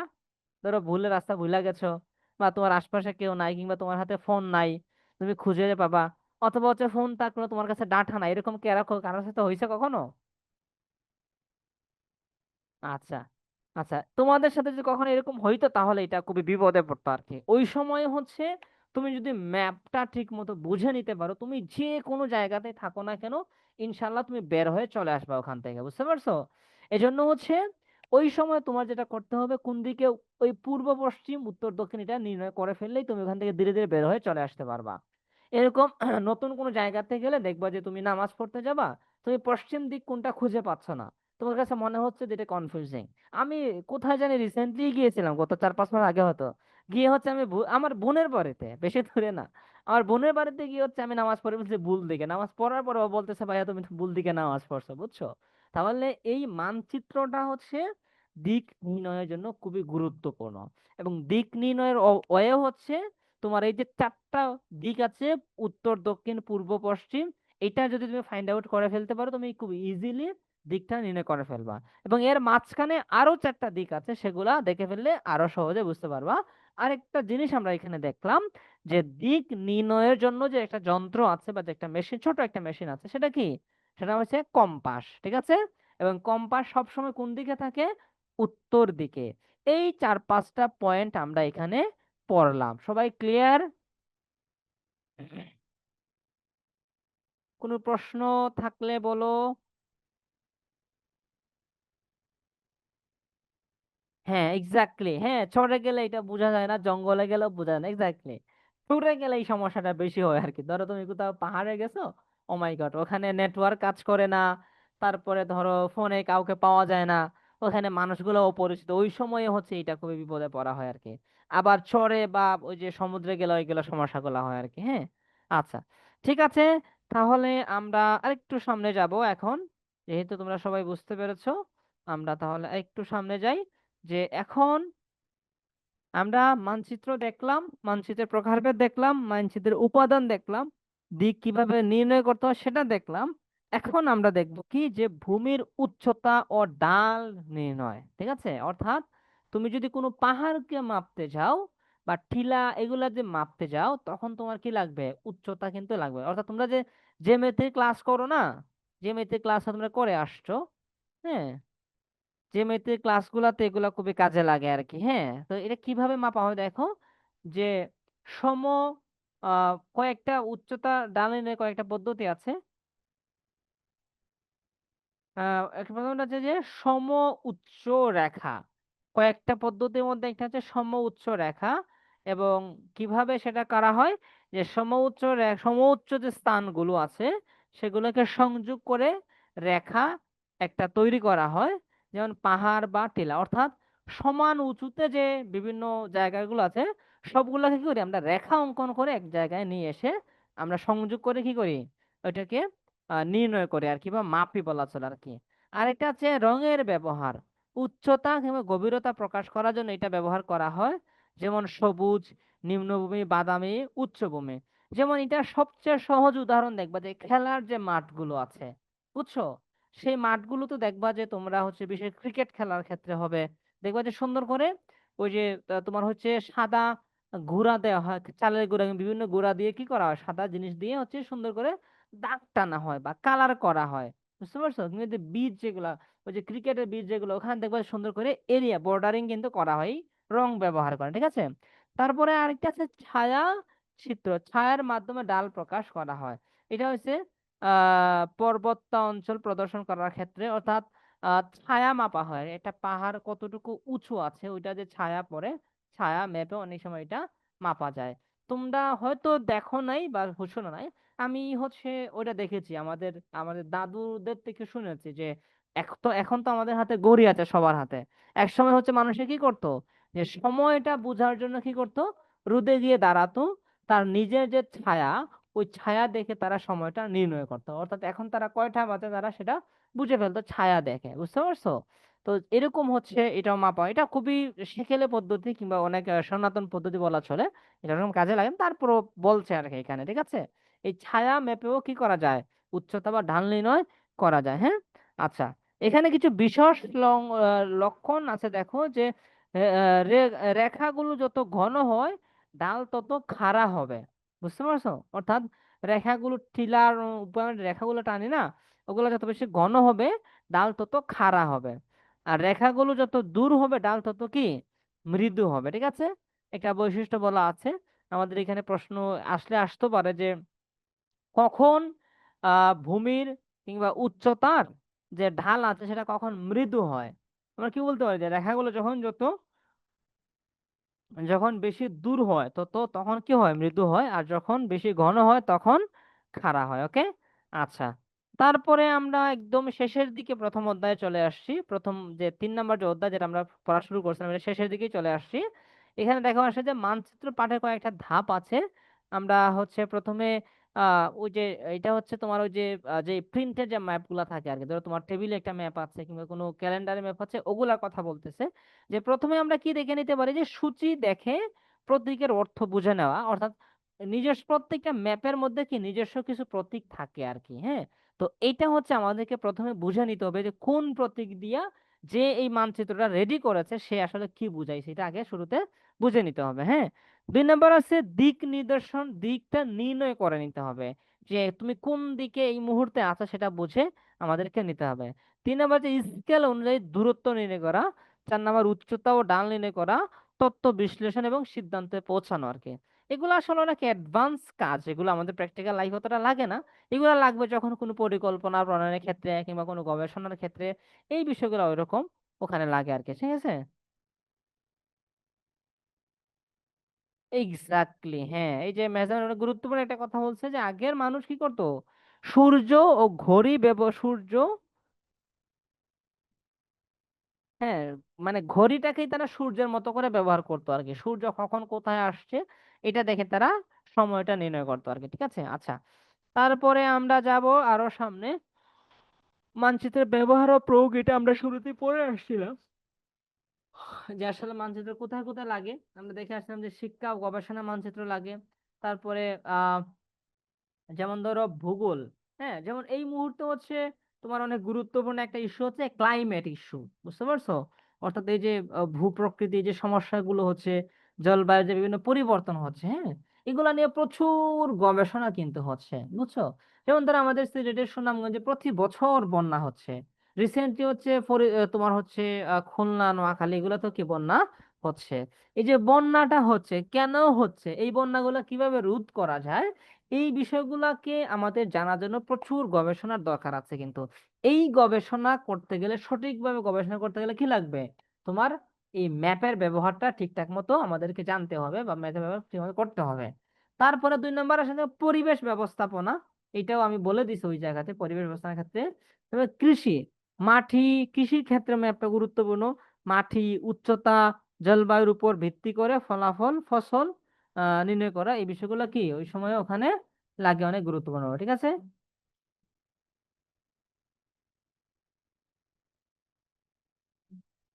আচ্ছা, তারপরে আসলে যে দুর্যোগ ব্যবস্থাপনার ক্ষেত্রে আমি বলে দিছি অলরেডি, বন্যা, ঘূর্ণিঝড় ও ভূমিধস এলাকায় ঝুঁকি নিরূপণ করার ক্ষেত্রে। অর্থাৎ তুমি যদি হচ্ছে একটা এলাকার জন্য হচ্ছে, ধর বন্যা প্রবণ একটা এলাকা, ওই এলাকাতে যদি তুমি হচ্ছে কোনো কিছু দিতে চাও, তোমার হচ্ছে কোনো ত্রাণ দিতে চাও, কিংবা হচ্ছে আহ তুমি হচ্ছে ওই এলাকার মানুষকে সরিয়ে নিতে চাও, কিংবা ওই এলাকার জন্য কিছু করতে চাও, তাহলে এই বিষয়গুলোর জন্য কি লাগবে তোমার? সুন্দর করে তোমার হচ্ছে পরিকল্পনা গ্রহণ করতে হবে, ঠিক আছে? তো এইটার জন্য বন্যা যখন হয় কিংবা কোনো দুর্যোগ যখন হয়, এই দুর্যোগ ব্যবস্থাপনার সময় সঠিক ব্যবস্থাপনা করার জন্য, সঠিক সিদ্ধান্ত গ্রহণের জন্য কি লাগবে তোমার? ম্যাপের ব্যবহারটা অত্যন্ত গুরুত্বপূর্ণ লাগবে। তারপরে আসা হচ্ছে নগর পরিকল্পনা। এইটা তো খুবই ভয়াবহ অবস্থা বাংলাদেশের ক্ষেত্রে, বুঝছো? এই যার যেদিকে মন চাইছে ওইদিকেই ঘর বানায় ফেলছে, বাড়ি বানায় ফেলছে, রাস্তা তৈরি করে ফেলছে। এতে কি হয়েছে, আমাদের যে নগর যেটা আছে, নগর জীবন ভয়াবহ হয়ে গেছে। রাস্তাঘাটে প্রচুর জ্যাম। তারপরে হচ্ছে দেখা যায় অপরিকল্পিত নগরায়ন, এখানে আগুন লাগতেছে, ওখানে হচ্ছে পুড়ে যাচ্ছে। এই সমস্যাগুলো হচ্ছে না, তোমরা প্রতিনিয়ত শুনতে পাচ্ছ। এটা কেন হচ্ছে? যে নগর পরিকল্পনার সময় সুন্দরভাবে যথাযথ এই ম্যাপের ব্যবহার করা হয় নাই, কিংবা হচ্ছে পরিকল্পনাতে প্রচুর ধরনের গ্যাপ রয়ে গেছে, যার কারণে কি হচ্ছে, এগুলা হচ্ছে আর কি। তো নগর পরিকল্পনার ক্ষেত্রে এই ম্যাপের ব্যবহারটা অত্যন্ত বেশি গুরুত্বপূর্ণ, ঠিক আছে? আচ্ছা, তারপরে তুমি আসো, আমরা দেখবো যে এই যে শেষ আমাদের এই অধ্যায়টা। মোটামুটি আমরা কি কি আলোচনা করছি এখানে সারসংক্ষেপ এখানে দেখানো আছে, হ্যাঁ। আর তারপরে হচ্ছে এখানে কয়েকটা প্রশ্ন আছে, 8টা প্রশ্ন আছে। তোমরা 10টা প্রশ্ন আছে আর কি এখানে, হ্যাঁ। তোমরা 5টা প্রশ্নের উত্তর লিখে দিবা আর কি। মানচিত্র কি, মানচিত্রে 3টি উপাদান উল্লেখ করো, স্কেল বলতে কি বোঝায়, এগুলা হচ্ছে এখানে দেওয়া আছে, হ্যাঁ। আচ্ছা, অনেকেই পরে জয়েন করছেন, মেজাবিন পরে জয়েন করছে, তারপরে হচ্ছে মীরা, ওরা কি পরে জয়েন করছো? তোমাদেরকে গত ক্লাসে হচ্ছে আমরা যে ইতিহাসের ক্লাস নিয়েছিলাম, সেখানে হচ্ছে তোমাদের জন্য অ্যাসাইনমেন্ট দিয়েছিলাম। কারা কারা, আমি হচ্ছে 2-3 জনকে দেখছিলাম শুরুতে, তারা বলছিল, যেমন হুমায়রা বলছিল, লাইবা বলছিল, আরেকজন কে জানি, তাসরিফা না কে জানি বলছিল যে তারা অ্যাসাইনমেন্টটা করছে। বাকিরা কি অ্যাসাইনমেন্টটা করছিলা বলো তো একটু? 3টা করে, 3টা অধ্যায় থেকে 5টা করে প্রশ্ন দিয়েছিলাম। এগুলো হচ্ছে সংক্ষিপ্ত প্রশ্ন আর কি। সংক্ষিপ্ত প্রশ্ন তো তোমাদের কোথায় থাকে, 2-এ থাকে না? সংক্ষিপ্ত মূলত 2 থাকে আর কি, ওই যে খ, খ নাম্বার যে উত্তর প্রশ্নটা, এরকম থাকে আর কি, বুঝছো? অথবা এটা ডিপেন্ড করে, দেখা যায় 1 নাম্বারও আসতে পারে, 2 নাম্বারও আসতে পারে, এর উপরে আসবে না, ঠিক আছে? এই প্রশ্নগুলো 1 অথবা 2 এর মধ্যে আসতে পারে। যেমন মানচিত্র কি, এটা 1 নাম্বার হইতে পারে। মানচিত্রের 3টি উপাদান, এটাও 1 নাম্বার হইতে পারে, ঠিক আছে? ওই যে 3 নাম্বার যে স্কেল বলতে কি বোঝায়, উদাহরণ দাও, এটা দেখা যায় অনেক সময় 2 নাম্বারে দিয়ে দিতে পারে, ঠিক আছে? আচ্ছা, তাহলে ওইভাবে তোমরা লিখে নিও আর কি, হ্যাঁ। আচ্ছা, এখন বলো, গতকালকের অ্যাসাইনমেন্ট গুলো কারা কারা করছো? গতকালকের অ্যাসাইনমেন্ট গুলা কারা কারা করছিলা? ওকে, হুমায়রা করছো। আচ্ছা, এখন আমরা যেহেতু 3টা অধ্যায় কভার করবো, ছোট্ট একটা ব্রেক নেই, ধর 5 মিনিট, হ্যাঁ। 5 মিনিটের ব্রেক নিয়ে আমরা হচ্ছে আবার শুরু করি, কি বলো? আর এই 5 মিনিটের মধ্যে তোমরা হচ্ছে অ্যাসাইনমেন্ট যারা যারা করছিলা, তোমরা হোয়াটসঅ্যাপ গ্রুপে ওটা দিয়ে দাও, এখনই দিয়ে দাও, পরে মনে থাকবে না, হ্যাঁ। আমরা হচ্ছে এখন 6টা 55 বাজে, আমরা 7টায় আবার শুরু করি, ঠিক আছে? সবাই থাকবা তো নাকি লিভ নিয়ে নিবা আবার? আটজন, সাতজন আছে। তাশরিফা আছে, সামিরা, মীরা, তারপরে তা মেহজাবিন, হুমায়রা, আয়েশা সিদ্দিকা। আয়েশা সিদ্দিকা নতুন দেখতে পাচ্ছি মনে হচ্ছে। তারপরে আরাবি জান্নাত, লাইবা। এই সাতজন আছো। তোমরা হচ্ছে লিভ নিবা না? 5টা মিনিট, হ্যাঁ, একটু ব্রেক নিব। ওকে, হুমায়রা আছে বললো। রাবিও আছে। থ্যাংক ইউ, তোমরা থাকলে আমিও থাকবো ইনশাল্লাহ। ওয়ালাইকুম আসসালাম। মেহজাবিন, তুমি সালাম দিছো মানে চলে যাইও না আর কি, আপাতত একটু ব্রেকে যাচ্ছ, ঠিক আছে? আচ্ছা, একটু ব্রেক নিও, পানি টানি একটু খাওয়া দাওয়া করো, একটু হাঁটাহাঁটি করো, তাহলে বোরিংনেসটা চলে যাবে।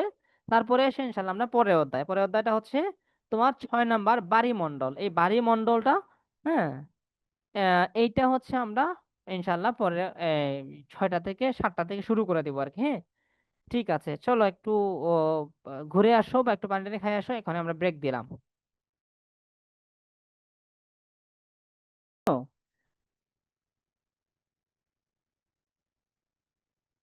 আচ্ছা, একটু একটু প্রবলেম হয়েছিল।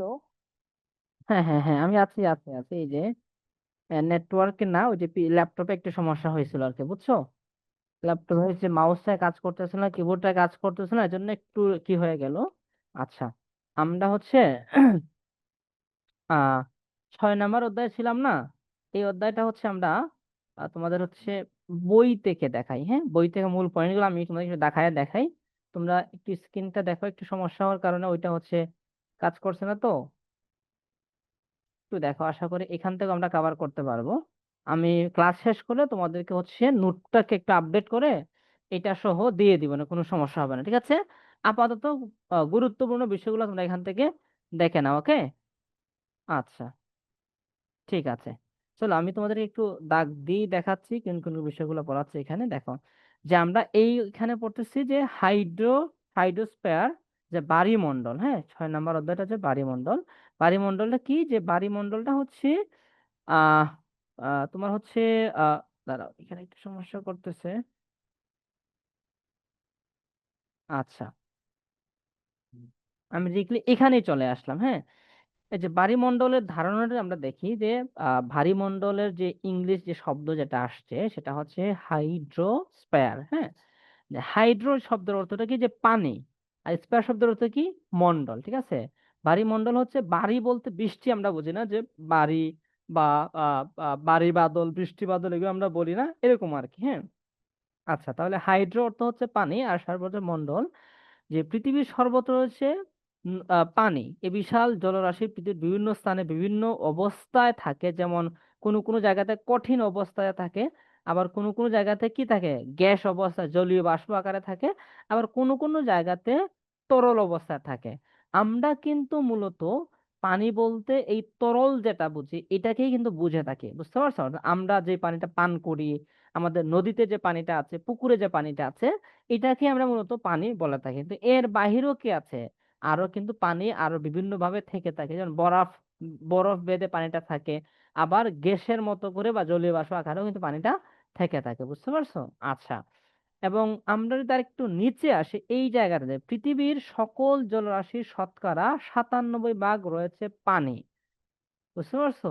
সমুদ্র, পানি, পানি রয়েছে সমুদ্রে, অর্থাৎ পৃথিবীতে যত পানি আছে তার সবগুলোই কোথায় রয়েছে? 97 ভাগ। 97 পানি কোথায় রয়েছে? সমুদ্রে রয়েছে, ঠিক আছে? সমুদ্রের মধ্যে কোনগুলা? মহাসাগর আছে, সাগর আছে, উপসাগর কিন্তু এখানে আছে, বুঝতে পারছো?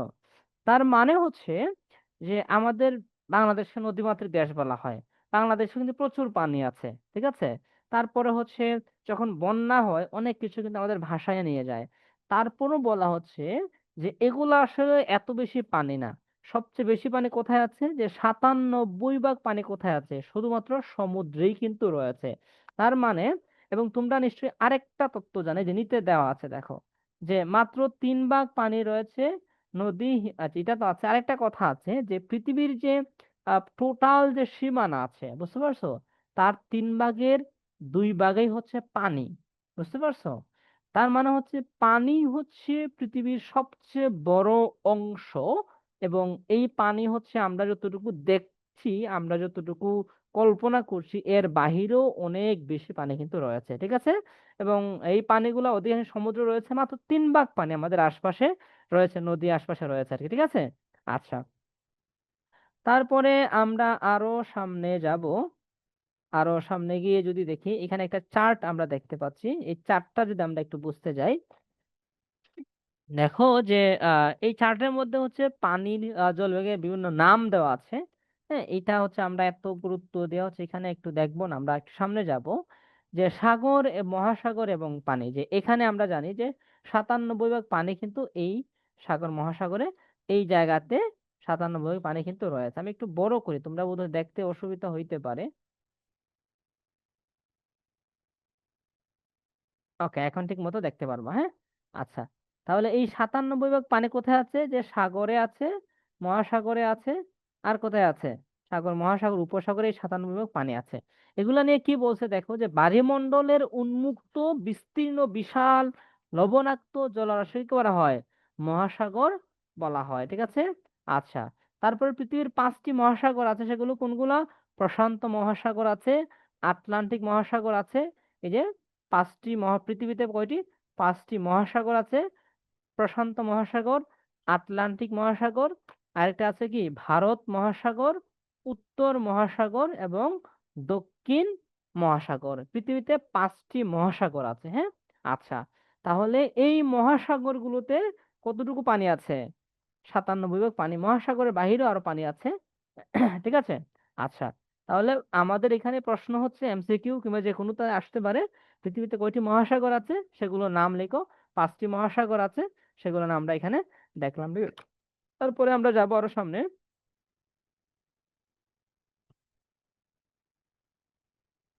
আমরা এই যে এখানে মানচিত্রের মধ্যে এই সাগরগুলোর নাম দেওয়া আছে, দেখো। এই যে আটলান্টিক মহাসাগরের নাম দেওয়া আছে, উত্তর মহাসাগর দেওয়া আছে, প্রশান্ত মহাসাগর দেওয়া আছে, ভারত মহাসাগর দেওয়া আছে। এটা আমরা এখান থেকে ভালো করে দেখে নিতে পারবো কিন্তু, হ্যাঁ, বায়ুমণ্ডলটা এখানে দেওয়া আছে, ঠিক আছে। আচ্ছা, মহাসাগরের বিভিন্ন আয়তন গুলো এখানে দেওয়া আছে, আমরা এখান থেকে সহজে দেখে নিতে পারি।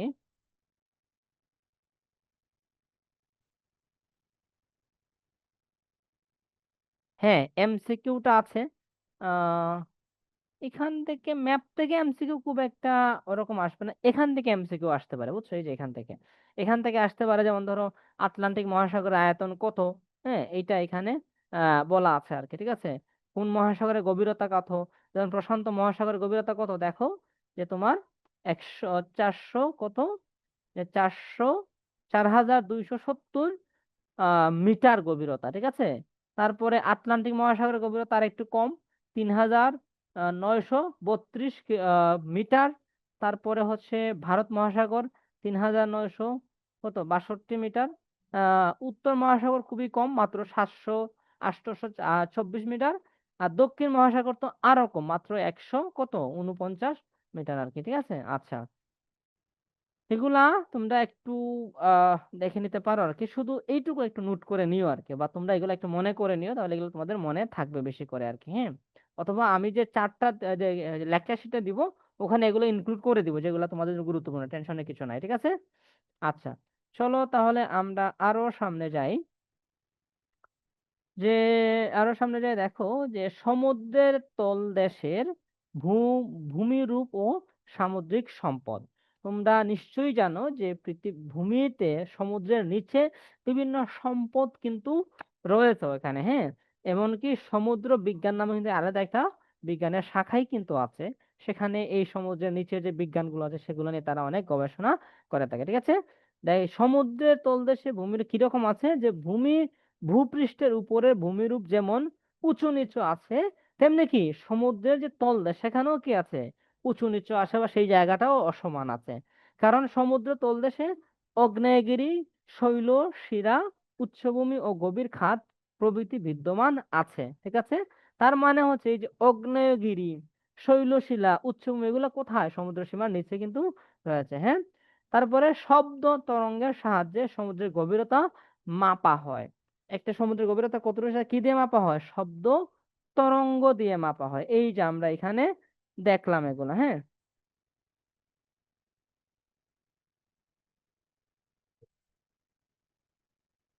আমি হচ্ছে এটা দিয়ে তোমাদেরকে আঁকায় দেখাই যে শব্দ তরঙ্গের সাহায্যে কি মাপা হয়, সমুদ্রের গভীরতা মাপা হয়, ঠিক আছে। আচ্ছা, তারপরে আসো যে এ শব্দ তরঙ্গ প্রতি সেকেন্ডে পানির মধ্য দিয়ে প্রায় 1475 মিটার নিচে যায়, আবার ফিরে আসে। বুঝতে পারছো? অর্থাৎ কত স্পিড দেখছো, যে প্রতি সেকেন্ডে 1475 মিটার নিচে যায়, আবার উপরে আসে। বুঝাইতে পারছি? আচ্ছা, তারপরে আসে যে সমুদ্রের তলদেশের ভূমিরূপকে আমরা কয়টি ভাগে ভাগ করতে পারি? 5 ভাগে ভাগ করতে পারে। একটা হচ্ছে মহীসোপান, 2 নাম্বার হচ্ছে মহীডাল, 3 নাম্বার গভীর সমুদ্রের সমভূমি, 4 নাম্বার হচ্ছে নিমজ্জিত শৈলশিলা, 5 নাম্বারে কি গভীর সমুদ্র খাত। এই 5টা ভাগে আমরা কি সমুদ্রের যে তলদেশ যেটা আছে, সেই তলদেশকে আমরা কি 5টা ভাগে ভাগ করতে পারি। কি কি? আরেকবার বলি, মহীসোপান, মহীডাল, গভীর সমুদ্রের সমভূমি, নিমজ্জিত শৈল শিলা, এই 5টি ভাগে আমরা ভাগ করতে পারি। ওকে। আচ্ছা, এখন দেখো যে মহীসোপান কোনটা, যে এখানে বলছে যে পৃথিবীর উপরের ভাগে, পৃথিবীর আমরা যেখানে আছি মহাদেশ সমূহের চারদিকে স্থলভাগে কিছু অংশ অল্প ঢালু হয়ে সমুদ্রের পানির মধ্যে নেমে গেছে। তোমরা যে আকাশের দিকে তাকাও, আকাশে তাকাইলে দেখবা যে ওই কিছুক্ষণ দূরে যায় আকাশটা নিচে নেমে গেছে। বুঝতে পারছো? এই কথাটা এখানে বলছে যে পৃথিবীর যতগুলো মহাদেশ আছে সবগুলো মহাদেশের চারদিকে স্থলভাগের কিছু অংশ ঢালু হয়ে কি হয়েছে, সমুদ্রের পানির মধ্যে নেমে গেছে। এর ফলে এরূপ সমুদ্রের উপকূল রেখা থেকে তলদেশে ক্রম নিম্ন নিমজ্জিত অংশকে মহীসোপান বলা হয়ে থাকে আর কি। বুঝতে পারছো? তোমরা হচ্ছে একটা ভিডিওতে আমি কোন একটা অঞ্চলকে দেখছিলাম আর কি, যে এটার পিছনে আর যাওয়া যায় না, ওখানে যাই পৃথিবীর সীমানা শেষ হয়ে যায় আর কি। এরকম কিন্তু রয়েছে। তাহলে এই যে তোমরা আকাশ যেটা দেখবা, যে পৃথিবীর বিভিন্ন যতগুলো মহাদেশ আছে, এই যে উপরের অংশটা আকাশটা যে ঢালু হয়ে সমুদ্রের সাথে মিশে যায়, এই অংশটাকে কি বলা হয়? মহীসোপান বলা হয়ে থাকে, ঠিক আছে। মহীসোপান সমুদ্রের পানির সর্বোচ্চ গভীরতা 150 মিটার।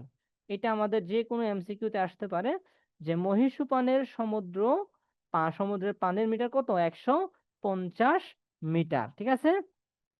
আরেকটা হয়েছে যে এটির 1 ডিগ্রি কোণ সমুদ্র তলদেশে নিমজ্জিত থাকে, মানে একটু ডালা হয়ে যায় আর কি।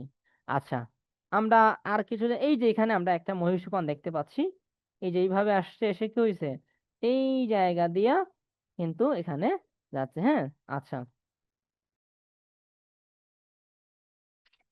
তারপরে আমরা আসব মহীডালের কি, মহীডালের পরিচয়টা আমরা যদি দেখি, মহীডালটা কি, যে মহীসোপানের শেষ সীমা থেকে ভূভাগ হঠাৎ খাড়া ভাবে নেমে সমুদ্রের গভীর তলদেশে আবার সঙ্গে মিশে যায়। বুঝতে পারছো? অর্থাৎ যেখান থেকে মহীসোপানটা শেষ হয়েছে, হ্যাঁ, মহীসোপানের যে সীমানা যেটা যেখানে শেষ হয়েছে, ওখান থেকে হয়েছে খাড়া ভাবে নিচের দিকে নেমে গেছে।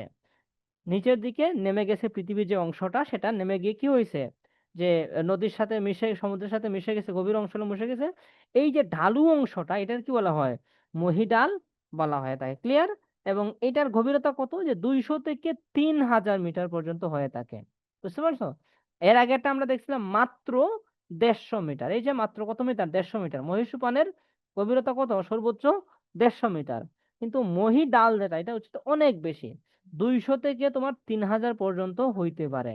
বুঝতে পারছো? আচ্ছা, তারপরে আসো গভীর সমুদ্রের সমভূমি যেটা, গভীর সমুদ্রের সমভূমিতে কি আছে, যে মহীডাল যেখান থেকে শেষ হয়, ঠিক আছে, এরপর থেকে সমুদ্র তলদেশ যে বিস্তৃত সমভূমি দেখা যায়, তাকে গভীর সমভূমি বলা হয় আর কি।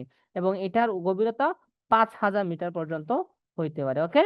আচ্ছা, তারপরে আসো নিমজ্জিত শৈলশিলারা, অর্থাৎ আমাদের যে পৃথিবী যেটা আছে, যেটা আমরা পৃথিবী হিসেবে চিনি, কিংবা সমতল ভূমি যেটা আছে আমরা যেখানে বসবাস করি, এখান থেকে আমরা দূরে দেখলেই দেখবা যে পৃথিবীটা নেমে গেছে মনে হয়, বা আকাশটা নেমে যাচ্ছে। এইভাবে পৃথিবীতে শেষ সীমানা, এখানে এখান থেকে হচ্ছে একটা ঢালু হয়ে যায়, যে হচ্ছে সমুদ্রের সাথে মিশে যায়। প্রাথমিকভাবে যেটা মিশে, এটাকে আমরা কি বলি? মহীসোপান বলে। এবং এটার দূরত্ব, গভীরতা কত? মাত্র 150 মিটার। কিন্তু এরপর থেকে, মহীসোপানের পর থেকে অনেক বেশি ঢালু হয়ে একটা রেখা, একটা হচ্ছে অঞ্চল যা যায় হচ্ছে সমুদ্রের সাথে মিশে যায় পুরোপুরি, এটাকে কি মহীডাল বলা হয়। এবং এটার এটার গভীরতা কত, 200 থেকে 3,000 মিটার পর্যন্ত হইতে পারে। ওকে। আচ্ছা, মহিডাল থেকে যেটা হয়, মহিডাল থেকে হচ্ছে লম্বা একটা জায়গা যায়, জায়গা হচ্ছে কি হয়, সমভূমি হয়, যেখানে সমতল সব জায়গা সমান থাকে। এটা হচ্ছে, এবং এটার উচ্চতা গভীরতা হচ্ছে কত, গভীরতা 5,000 মিটার আমরা দেখলাম। তারপরে আসো নিমজ্জিত শৈলশিলা। হ্যাঁ, সমুদ্রের অভ্যন্তরে অনেকগুলো আগ্নেয়গিরি অবস্থান করে। হ্যাঁ, ওইসব আগ্নেয়গিরি থেকে লাভা বেরিয়ে এসে সমুদ্রের গর্ভে সঞ্চিত হয়, শৈলশিলার ন্যায় ভূমিরূপ গঠন করে। এগুলি মূলত নিমজ্জিত শৈলশিলা। ঠিক আছে। তারপরে আসো গভীর সমুদ্র খাত। গভীর সমুদ্র খাত হচ্ছে সমুদ্রভূমি অঞ্চলের মাঝে গভীর খাত দেখা দেয়, এ সকল খাতকে গভীর সমুদ্র খাত বলা হয়। ঠিক আছে। এগুলার থেকে সবচেয়ে প্রথম তিনটা খুবই গুরুত্বপূর্ণ: মহীসোপান, মহীডাল এবং সমুদ্রের গভীর সমভূমি। এই তিনটা খুবই গুরুত্বপূর্ণ। তিনটা গভীরতা কত, প্রথমটা হচ্ছে 150, দুই নাম্বারটা হচ্ছে 200 থেকে 3,000, তিন নাম্বারটা হচ্ছে কি সমুদ্র গভীর সমভূমি যেটা, এটা কত, 5,000 মিটার। এগুলা মোটামুটি মনে রাখলে আমরা এখান থেকে গুরুত্বপূর্ণ বিষয়গুলো মনে রাখতে পারবো। ঠিক আছে। আচ্ছা, এখন আমরা আসি সমুদ্র স্রোতে। হ্যাঁ, সমুদ্র স্রোতটা কি দেখো, স্রোত তো তোমরা বুঝো তাই না? আচ্ছা, প্রবাহের যে গতি সেটাই মূলত স্রোত আর কি। সমুদ্র স্রোত কি, দেখো যে সমুদ্র স্রোতটা হচ্ছে যে সমুদ্রের প্রধান কারণ বায়ু প্রবাহ করা। ঠিক আছে। সমুদ্র স্রোতের প্রধান কারণ কি, বায়ু প্রবাহ করা। বায়ু প্রবাহ সমুদ্রের উপরিভাগে পানির সঙ্গে ঘর্ষণ তৈরি করে, এবং ঘর্ষণের জন্য পানিতে ঘূর্ণন তৈরি হয়। সমুদ্রের পানি একটি নির্দিষ্ট গতিপথ অনুসরণ করে চলাচল করে, একে সমুদ্র গতিপথ বলে। ঠিক আছে। এই যে আমরা এই কথা এখান থেকে বলতে পারি আর কি, যে সমুদ্রের পানি একটি নির্দিষ্ট গতিপথ অনুসরণ করে চলাচল করে, একে কি বলা, মূলত সমুদ্র স্রোত বলা। সহজভাবে বললে সমুদ্রের পানির যে চলাচল করে না, প্রবাহমান যে একটা গতি আছে, ওটাই কি মূলত সমুদ্র স্রোত আর কি। ওকে। আচ্ছা, এই সমুদ্র স্রোতের হচ্ছে আমরা দুই ভাগে ভাগ করতে পারি এটাকে। হ্যাঁ, তারতম্যতা অনুসারে, উষ্ণতা তারতম্য অনুসারে দুই ভাগে ভাগ করতে। প্রথমটা হচ্ছে উষ্ণ স্রোত। প্রথমটা কি, উষ্ণ স্রোত। দুই নম্বরটা হচ্ছে শীতল স্রোত। হ্যাঁ, উষ্ণ স্রোতটা কি, যে নিরক্ষীয় অঞ্চলে তাপমাত্রা বেশি হওয়ার জলরাশি কি হয়, হালকা হয়। হালকা জলরাশি সমুদ্রের উপরিভাগ দিয়ে পৃষ্ঠ প্রবাহিত হয়, শীতল মেরু অঞ্চলের দিকে প্রবাহিত হয়। এটাই কি মূলত স্রোতকে উষ্ণ স্রোত বলা হয় আর কি। আরেকটা কি শীতল স্রোত কি, যে মেরু অঞ্চলের শীতল ও ভারী জলরাশি জলের নিচে অংশে দিয়ে আন্তঃপ্রবাহ নিরক্ষীয় উষ্ণ মণ্ডলের দিকে প্রবাহিত হয়, এটাকে কি মূলত শীতল স্রোত বলা আছে। এত জটিল করে আমরা এগুলা কি করার দরকার নাই, আমরা স্কিপ করে যাই একটু। হ্যাঁ, সমুদ্র স্রোতের কারণ, শুধু কারণগুলো আমরা মনে রাখবো: নিয়মিত বায়ু প্রবাহ হয়, তারপরে পৃথিবীর আহানিক গতি, তিন নম্বরে আছে সমুদ্রের তলদেশে তাপমাত্রার পার্থক্য, চার নম্বরে আছে কি, এই তিনটা কারণে কি হয়, সমুদ্রের স্রোত মূলত হয়ে থাকে আর কি। ঠিক আছে। তুমি আসো তারপরে সমুদ্র জলের লবণাক্ততার পার্থক্য কি, কেন হয় সেটা, সমুদ্র জলে কেন পার্থক্য লবণাক্ত থাকে। যে সমুদ্র জলে লবণের পরিমাণ সর্বত্র সমান নয়, অধিক লবণাক্ত জল বেশি ভারী বলে তার ঘনত্ব বেশি হয়, আবার বেশি ঘনত্ব জলের কম ঘনত্বের দিকে নিম্ন প্রবাহ রূপে প্রবাহিত হয়, তা সমুদ্রের সৃষ্টি করে। ঠিক আছে। আচ্ছা, তারপরে ভূখণ্ডের অবস্থান, সমুদ্র স্রোতের প্রভাব।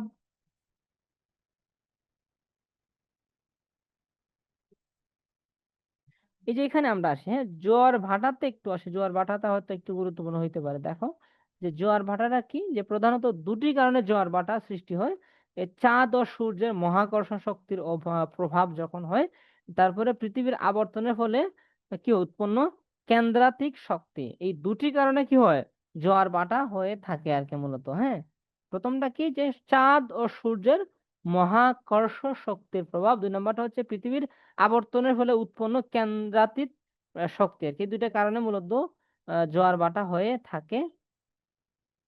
এই যে দেখো এখানে আমরা এখান থেকে এটা দেখতে পাই কিভাবে হচ্ছে এটার প্রভাবটা করে। এই যে এখানে হচ্ছে চন্দ্রের মধ্যে ঘর্ষণ লাগে, এটা এখানে পৃথিবীতে এসে প্রভাব বিস্তার করে থাকে আর কি। ওকে। আচ্ছা, জোয়ার ভাটার প্রভাব দেখো এখানে দেওয়া আছে, আমরা এগুলা ডিটেলসে যাব না। বঙ্গোপসাগরে সামুদ্রিক সম্পদ, এটা একটু আমরা গুরুত্ব দিয়ে দেখি, যে বাংলাদেশের আশপাশে যেটা আছে বঙ্গোপসাগর, সেখানে কি আছে, যে বাংলাদেশে প্রায় 716 কিলোমিটার দীর্ঘ উপকূলীয় অঞ্চলে বঙ্গোপসাগর রয়েছে আর কি। হ্যাঁ, বঙ্গোপসাগর পুরোটা আমাদের দেশে নাই, একটু অঞ্চল আছে যে 716 কিলোমিটার জায়গাটা আমাদের উপকূলীয় অঞ্চলে রয়েছে, ঠিক আছে। এর মধ্যে কি আছে যে তলদেশে আছে 424 প্রজাতির মৎস্য আছে। বঙ্গোপসাগরে কত প্রজাতির? 442 প্রজাতির মৎস্য আছে। 336 প্রজাতির মলাস্কস আছে। তারপরে 19 প্রজাতির চিংড়ি আছে। এছাড়া নানা রকম কাঁকড়া, বিভিন্ন ধরনের সামুদ্রিক জলজ উদ্ভিদ, এই বিষয়গুলা আমাদের বঙ্গোপসাগরে রয়েছে। হ্যাঁ, কক্সবাজারের উপকূলীয় এলাকায় পারমাণবিক খনিজ জিরোকরন, জিরকন, জিরকন, মোনাজাইট, এরপরে ইলমেনাইট, ম্যাগনেটাইট, বিওটাইল, হ্যাঁ, এই বিষয়গুলো ওখানে পাওয়া যায় আর কি। হ্যাঁ, এছাড়াও সমুদ্র তলদেশে রয়েছে খনিজ তেল, প্রাকৃতিক গ্যাস, এগুলো আর কি। হ্যাঁ, আচ্ছা, আমাদের এখানে আজান হচ্ছে, আমরা একটু ওয়েট করি। আমাদের 6 নম্বর অধ্যায়টা শেষ হয়ে গেছে, 7 নম্বর অধ্যায় আমরা খুব দ্রুত শেষ করে ফেলবো, তোমাদের বোর হওয়ার কিছু নাই। ওখানে জনসংখ্যা আছে। হ্যাঁ,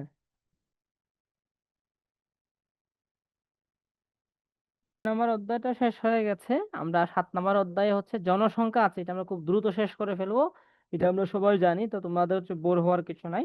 আচ্ছা, মেহজাবিনের একটা প্রশ্ন দেখতে পাচ্ছি যে চাঁদপুরকে কেন দুটি নদীর মিলনস্থল বলা হয় আর কি। হ্যাঁ, তোমরা চাঁদপুরের যে ম্যাপ যদি দেখে থাকো, কিংবা হচ্ছে চাঁদপুর সম্পর্কে যদি খুঁজে নিয়ে থাকো, তাহলে দেখবা যে ওখানে হচ্ছে কি আছে, দুটি নদী আছে। একটা হচ্ছে মেঘনা নদী, যেটা বাংলাদেশের প্রধান অন্যতম নদী। আরেকটা হচ্ছে মোহনা বা কর্ণফুলী নদীর আরেকটি শাখা, যেটা চাঁদপুরে মেঘনার সাথে মিলিত হয়েছে, বুঝতে পারছো? এই দুটি নদীর কারণে কি এক জায়গায় মিলন হয়েছে, এই জন্য এটাকে কি বলা হয়, মিলনস্থল বলা হয় আর কি। হ্যাঁ, এবং তোমরা হচ্ছে চাঁদপুর যাওয়ার পথে, অর্থাৎ ঢাকা থেকে চাঁদপুর যাওয়ার পথে ওখানে ত্রিমোহনা নামে আরেকটা জায়গা আছে, বুঝতে পারছো? ওখানে তিনটা জায়গা একসাথে মিলিত হয়েছে, দুইটা এটা বলা হয় না, ঠিক আছে। আচ্ছা চলো, আমরা অলরেডি 1.5 ঘন্টা ক্লাস করে ফেলছি, আমি জানি তোমরা একটু বোর হচ্ছ। হ্যাঁ, আমরা একটু 20 মিনিট কন্টিনিউ করবো, ইনশাল্লাহ 20 মিনিট এটা শেষ করে দেবো। এটা খুবই সহজ একটা অধ্যায় আছে, আমি দ্রুত শেষ করে দেবো আর কি। 20 মিনিট তোমরা কি কন্টিনিউ করতে পারবা? বলো তো কারা কারা আছো দেখি। ওকে, লাইবা আছে, হুমায়রা আছে, মেহজাবিন আছে, মীরা আছে, সামিরা আছে। এই পাঁচ, 5 জন আছো, বলো। তোমরা একটু ধৈর্য ধরে থাকতে পারবা? কন্টিনিউ করি আমরা তাহলে আর একটু।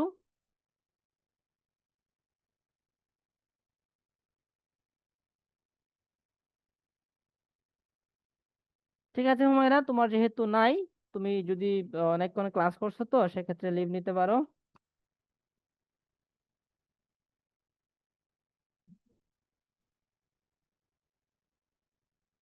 ঠিক আছে হুমায়রা, ওকে। ওকে, সামিরা, মেহজাবিন, লাইবা, তাহলে তোমরা আছো। তোমরা যেহেতু আছো তাহলে আমিও সাহস পাচ্ছি। ঠিক আছে, ওকে। চলো তাহলে, এই জনসংখ্যা আমি তো তোমাদের পড়াইছিলাম, নাকি কোন ক্লাসে, 7-এ না 8-এ পড়াইছিলাম জানি, কারণ জনসংখ্যা সবারই আছে আর কি। হ্যাঁ, আমি সহজ করে বলি যে জনসংখ্যা হচ্ছে মূলত মানুষের সংখ্যা, বুঝাইতে পারছি? আমি মূল অধ্যায়ে যাওয়ার আগে একটু ব্রিফ দেই যে একটা দেশে, একটা পরিবারে, একটা অঞ্চলে কি পরিমাণ মানুষ আছে, এটাই মূলত কি জনসংখ্যা। এখন জনসংখ্যা, তাহলে এটা নিয়ে কেন পড়াশোনা ভাই আমাদের করতে হচ্ছে? এটা এই কারণে পড়াশোনা করতে হচ্ছে, এই তোমার ফ্যামিলিতে কতজন মানুষ আছে সেটা হচ্ছে তোমার হচ্ছে ফ্যামিলির ইনকাম, ফ্যামিলির হ্যাপিনেস, ফ্যামিলির শিক্ষা, ফ্যামিলির স্বাস্থ্য, ফ্যামিলির চিকিৎসা, সবকিছু এগুলোর সাথে কানেক্টেড আর কি। ধরো তোমার ফ্যামিলিতে 10 জন সদস্য রয়েছে, মাত্র 2 জনে উপার্জন করে, তাহলে কি হবে না, তোমার ফ্যামিলির যে অন্যান্য সদস্য যারা আছে তাদের যে প্রপার হেলথ নিড যেটা আছে সেটা ফুলফিল করা সম্ভব হবে না। পুষ্টিকর খাবার খাওয়ানো সম্ভব হবে না, চিকিৎসা দেওয়া সম্ভব হবে না, তারপরে হচ্ছে তোমার হচ্ছে শিক্ষা দেওয়া সম্ভব হবে না, বুঝাইতে পারছি? এই কারণে সেম ভাবে একটা দেশের মধ্যে কতজন মানুষ আছে, তার মধ্যে সেই মানুষের জন্য পর্যাপ্ত কর্মসংস্থান আছে কিনা, ভালো মানের থাকার ব্যবস্থা আছে কিনা, যাতায়াত ব্যবস্থা আছে কিনা, শিক্ষা ব্যবস্থা আছে কিনা, স্বাস্থ্য সেবা আছে কিনা, এই বিষয়গুলো খুবই গুরুত্বপূর্ণ, বুঝতে পারছো? এই কারণে একটা দেশের জনগণ কতজন হবে একটা দেশের জনগণ কতজন হইলে সেই দেশটা সুন্দর মতো চলতে পারবে, এই বিষয়গুলো নিয়ে হচ্ছে প্ল্যানিং করতে হয়, ডিসিশন নিতে হয় গভর্নমেন্টকে, আমাদেরকে ভাবতে হয়। এই জন্য মূলত কি জনসংখ্যা নিয়ে পড়তে হয়। দেখো, জনসংখ্যা মূলত পপুলেশন, ইংলিশটা হচ্ছে কি, জনসংখ্যার ইংলিশ হচ্ছে কি পপুলেশন, ঠিক আছে। আচ্ছা, এখানে অনেক কথা বলছে, আমরা এগুলা দেখছি না, আমরা ডিরেক্টলি চলে যাচ্ছি বর্তমান বিশ্বের জনসংখ্যার বর্তমান পরিস্থিতিটা কেমন আছে, হ্যাঁ। এবং এটা যে পরিবর্তন, এই পরিবর্তনের ধারাটাও আমরা দেখি একটু, ঠিক আছে।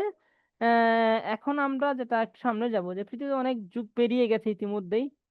তোমরা জানো যে খ্রিস্টীয় সালের প্রারম্ভ থেকে প্রায় ১৫০০ বছর পৃথিবীর জনসংখ্যা খুবই কম, খুব ধীরে ধীরে বা পরবর্তী তুলনামূলক অনেক দ্রুত বৃদ্ধি পেতে থাকে। এই সময়ের সঙ্গে জনসংখ্যা পরিবর্তনের তারতম্যকে জনসংখ্যা পরিবর্তনের ধারা বলা হইতেছে। বুঝতে পারছো? অর্থাৎ এখন পর্যন্ত যে পৃথিবীর শুরু থেকে জনসংখ্যা খুব একটু একটু করে বাড়তো, একটা সময় পরে অনেক দ্রুত বাড়া শুরু হইলো। এই যে সময়ের সাথে জনসংখ্যার পরিবর্তনের কি জনসংখ্যা পরিবর্তনের ধারা বলা হয়ে থাকে, ঠিক আছে। তারপরে দেখার একটা কথা আছে যে প্রতি 10 কিংবা 5 বছর অন্তর বর্তমান বিশ্বে জাতীয় ভিত্তিতে লোক গণনা করার প্রচলন করা হয়েছে। ওটা 10 বছর আর 5 বছর পরে আর কি পুরো পৃথিবীতে কি জাতির ভিত্তিতে দেশটা গণনা করা হয়। যেমন বাংলাদেশে এই যেটা আদমশুমারি বলা হয় আর কি, প্রতি 5 বছর পর পর কিন্তু আমাদের দেশে হয়ে থাকে, ঠিক আছে। এবং এটা হচ্ছে ১৬৫৫ সালের আগে এটা ছিল না, অর্থাৎ গণনা ব্যাপারটা কিন্তু ছিল না, বুঝাইতে পারছি। আমি হচ্ছে তোমাদেরকে এই অধ্যায়টা হচ্ছে সম্ভবত একটা স্লাইডে ক্লাস নিয়েছিলাম অনেক গুরুত্বপূর্ণ করে, ভালো আর কি, ঠিক আছে। আচ্ছা, তারপরে আসো যে পরবর্তীতে ২০০ বছরের মধ্যে পৃথিবীর মোট জনসংখ্যা দ্বিগুণ হয়েছিল। তারপরে ১৬৫০ সালে পৃথিবীর মোট জনসংখ্যা ছিল প্রায় ৫০০ মিলিয়ন। সেটা ১৮৫০ সালে বৃদ্ধি পেয়ে কত হয়েছে, 1.2 বিলিয়ন হয়ে গেছে। ১৮৫০ সালের পর কৃষি ও শিল্পের ক্ষেত্রে বিপুল বৈপ্লবিক উন্নয়ন সাধিত হয়, এর ফলে জনসংখ্যা বৃদ্ধি পেয়ে দ্বিগুণ আরো দ্রুত গতিতে বাড়তে থাকে। তার পরবর্তী মাত্র ১০০ বছরের মধ্যে কি হয়েছে, পৃথিবীর জনসংখ্যা আবার দ্বিগুণ হয়ে গেছে। বুঝতে পারছো, আবার দ্বিগুণ হয়ে গেছে। এবং ১৯৫০ সালে পৃথিবীর মোট জনসংখ্যা কত দাঁড়াইলো, ২০২.৫৩ এসে দাঁড়াইলো। এবং যা পরবর্তীতে ২০১৭ সালে ৬.৬০ বিলিয়ন এসে দাঁড়িয়েছে। যদি এই হারে জনসংখ্যা বৃদ্ধি পেতে থাকে তাহলে কি হবে, ২০৩০ সালে আনুমানিক জনসংখ্যা দাঁড়াবে কত, ৮ বিলিয়নেরও উপরে আর কি, অনেক বেশি মানুষ বেড়ে যাবে, ঠিক আছে। এই কথাগুলাই হচ্ছে আমরা এখানে যেগুলা বললাম না, এগুলাকে হচ্ছে এখানে চিত্র দিয়ে হচ্ছে এই যে গ্রাফ দিয়ে, এই যে এটা দিয়ে সুন্দর করে বুঝাইয়া দিছে আর কি, বুঝছো। আমরা এখানে আর যাচ্ছি না, ঠিক আছে। এবং তুমি এখানে আসো যে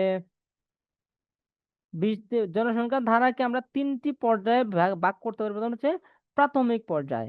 প্রাথমিক একটা পর্যায় আছে, ওটা ছিল কত, যে সুদূর অতীতকাল যেটা, যেটা হচ্ছে ১৬৫০ খ্রিস্টাব্দ সময় পর্যন্ত, ওইটাকে প্রাথমিক সময় বলা হয়। ওই সময় কোনো গণনা করা হইতো না এর আগ পর্যন্ত আর কি, বুঝছো। ওখান থেকে মূলত গণনাটা শুরু হয়েছে, হ্যাঁ। আচ্ছা, এ সময় পৃথিবীর মোট জনসংখ্যা কত ও বৃদ্ধির হার উভয় ছিল খুব কম ছিল আর কি ওই সময়, ঠিক আছে। এটা বলে দিছি আমি, আর যাচ্ছি না। মাধ্যমিক পর্যায়টা কবে, যে ১৬৫০-১৬৫০-এর পর থেকে ১৯৫০, অর্থাৎ প্রায় কত ৩০০ বছরের একটা সময়, এই সময়টাকে মূলত কি মাধ্যমিক পর্যায় বলা হয়। এই সময় হচ্ছে প্রথম দিকে একটু একটু করে বাড়ছিল, পরের জনসংখ্যা কি দ্রুত গতিতে বৃদ্ধি পায়। কিছু অঞ্চলে মৃত্যুর হারও আবার হ্রাস পেতে থাকে, ফলে কিছু অঞ্চলে আগমনের ফলে জনসংখ্যা দ্রুত বৃদ্ধি পেতে থাকে। এবং এর মধ্যে আফ্রিকা আফ্রিকা এশিয়ার পূর্বের মতো জন্ম মৃত্যুর হার উভয় থেকে বেশি থাকার কারণে বৃদ্ধির হার অপেক্ষাকৃত কম থাকে। ওকে, আচ্ছা।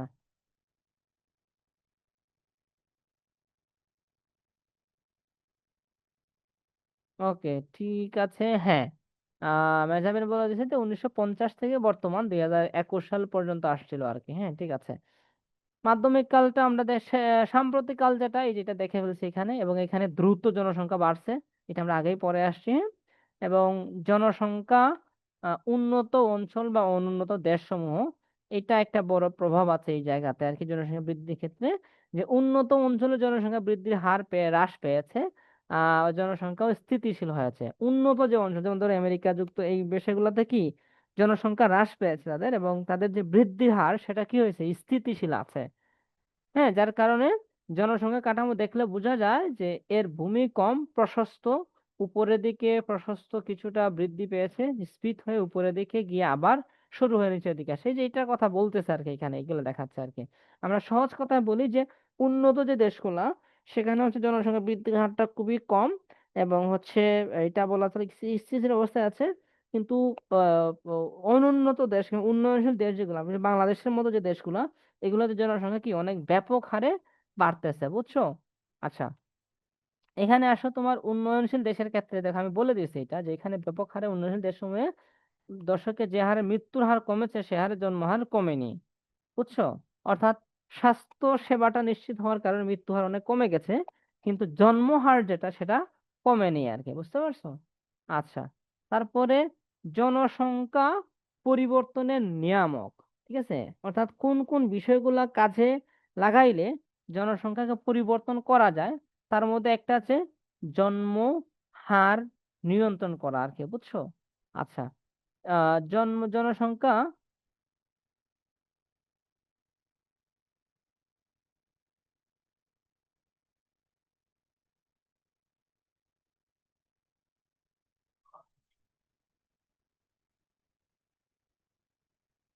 জনসংখ্যা হচ্ছে বাড়া কমার যে ব্যাপারটা, এটা যে বিষয়গুলোর উপর depend, তার মধ্যে একটা হচ্ছে জন্মহার, বুঝতে পারছো? দুই নম্বরটা হচ্ছে স্থূল জন্মহার, কয়েকটা প্রকারভেদ আছে। জন্মহার সাধারণত নারীদের সন্তান, নারীদের সামর্থ্য নির্দেশ করে, তবে নির্দিষ্ট এক বছরের প্রতি 1,000 নারীর সন্তান জন্মদানের যে মূল সংখ্যা সেটাকে কি জন্মহার বলা হয়, বুঝতে পারছো? যেমন আমরা উদাহরণ যদি জন্মহারটা কিভাবে বের করি, দেখো এটা এই যে এখানে দেওয়া আছে। জন্মহার আমরা বের করি মূলত নির্দিষ্ট বছরে জন্মিত শিশু, নিচে আমরা ভাগ করি ওই সময় প্রজনক কম নারীর সংখ্যা কত ছিল, গুণ দেই 1,000 দিয়ে আর কি, তখন আমরা জন্মহারটা বের করি। স্থূল জন্মহারটা কি, যে স্থূল জন্মহার হচ্ছে কোনো বছরে জন্ম নেওয়া শিশুর মোট সংখ্যা একই বছরের মধ্যকালীন মোট জনসংখ্যা, বুঝতে পারছো? টোটাল যে জনসংখ্যা সেটাকে আমরা স্থূল জনসংখ্যা হিসেবে বের করতে পারি, ঠিক আছে? আচ্ছা, এখন তুমি আসো যে পৃথিবীর জনসংখ্যার মধ্যে প্রজননশীলতার ব্যাপক তারতম্য রয়েছে, এক এক দেশে এক এক ধরনের তারতম্য রয়েছে। এর কারণে কি হয়, হিসাবে আর্থসামাজিক অবস্থার ভিন্নতা সাধারণত নিম্নলিখিত বিষয়গুলির প্রভাব ফেলে। অর্থাৎ জন্ম, মানুষের যে জন্ম সংখ্যা বাড়ানো, এগুলা কি নিচের বিষয়গুলোর উপর নেই। একটা হচ্ছে বৈবাহিক অবস্থা, বুঝছো? বিবাহের বয়স, বহু বিবাহ, বিবাহ বিচ্ছেদ, এই বিষয়গুলোর কারণে জন্মের ব্যাপারটাকে হ্রাস বৃদ্ধিও পেতে পারে। তারপরে শিক্ষার একটা ব্যাপার আছে, শিক্ষা যত বাড়তে থাকে জন্মহারটা তত কমতে থাকে, কিন্তু বুঝতে পারছো? সাধারণ শিক্ষার মান বৃদ্ধি পেলে যে প্রজনন হ্রাস পায়, এটা বলছে আর কি। তারপরে পেশা, অর্থাৎ যারা হচ্ছে তোমার কর্মজীবী নারীরা যারা আছেন, তারা কি কম সন্তান জন্ম নিয়ে বা কম সন্তান প্রজনন করে থাকেন তারা, ঠিক আছে? গ্রাম এবং শহরের, গ্রামের মেয়েরা বা মহিলারা হচ্ছে অনেক বেশি সন্তান নেন, শহরের মানুষরা কি কম সন্তান নিয়ে থাকে আর কি। মৃত্যু হারটা কি, যে মৃত্যু হার হচ্ছে তোমার হচ্ছে জনসংখ্যা বৃদ্ধি পরিমাপ করার সামাজিক ও মৃত্যু হারটাও আমরা দেখি কিভাবে বের করা যায়, সেম ওই সময়ের মতোই, যে মৃত্যু হারটা আমরা দেখি যে কোনো বছরে বছরের মোট মৃত্যুবরণকারীর সংখ্যা, ওই বছরের মধ্যকালীন যে মানুষ আছে তাদের সংখ্যা, সেটাকে আমরা এইভাবে বার করতে পারি আর কি, ঠিক আছে? তারপরে আসো যে আহ মৃত্যুহারে পার্থক্য অনেক ধরনের হইতে পারে। প্রথমটা হচ্ছে প্রাকৃতিক দুর্যোগে, যুদ্ধ ও সাম্প্রদায়িক দাঙ্গা, রোগ ও দুর্ঘটনা, ঠিক আছে? এইগুলার কারণে মৃত্যুহারের মধ্যে বিভিন্ন ধরনের পার্থক্য থেকে থাকে আর কি, বুঝছো? তারপরে আসো তুমি, আরো কিছু বিষয় আছে। একটা হচ্ছে আবাসনের যে ব্যাপারটা, আবাসন মানে মাইগ্রেশন আর কি।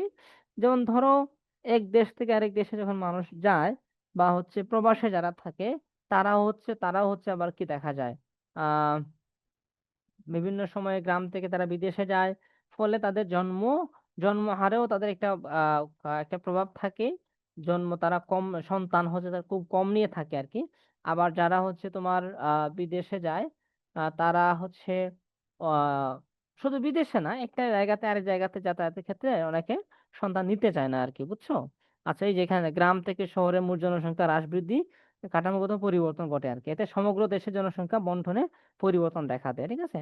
আমরা আরো সামনে যদি যাই, যে প্রকৃতির অনুযায়ী অভিবাসনকে দুই ভাগে ভাগ করা যায়, একটা হচ্ছে অবাধ অভিবাসন। অবাধ অভিবাসন একটা আছে, এই ক্লাসটা আমি খুব ডিটেলসে তোমাদের নিছিলাম, আমার মনে আছে, হ্যাঁ। অবাধ অভিবাসন আছে, তারপর একটা হচ্ছে বলপূর্বক অভিবাসন আছে, বুঝছো?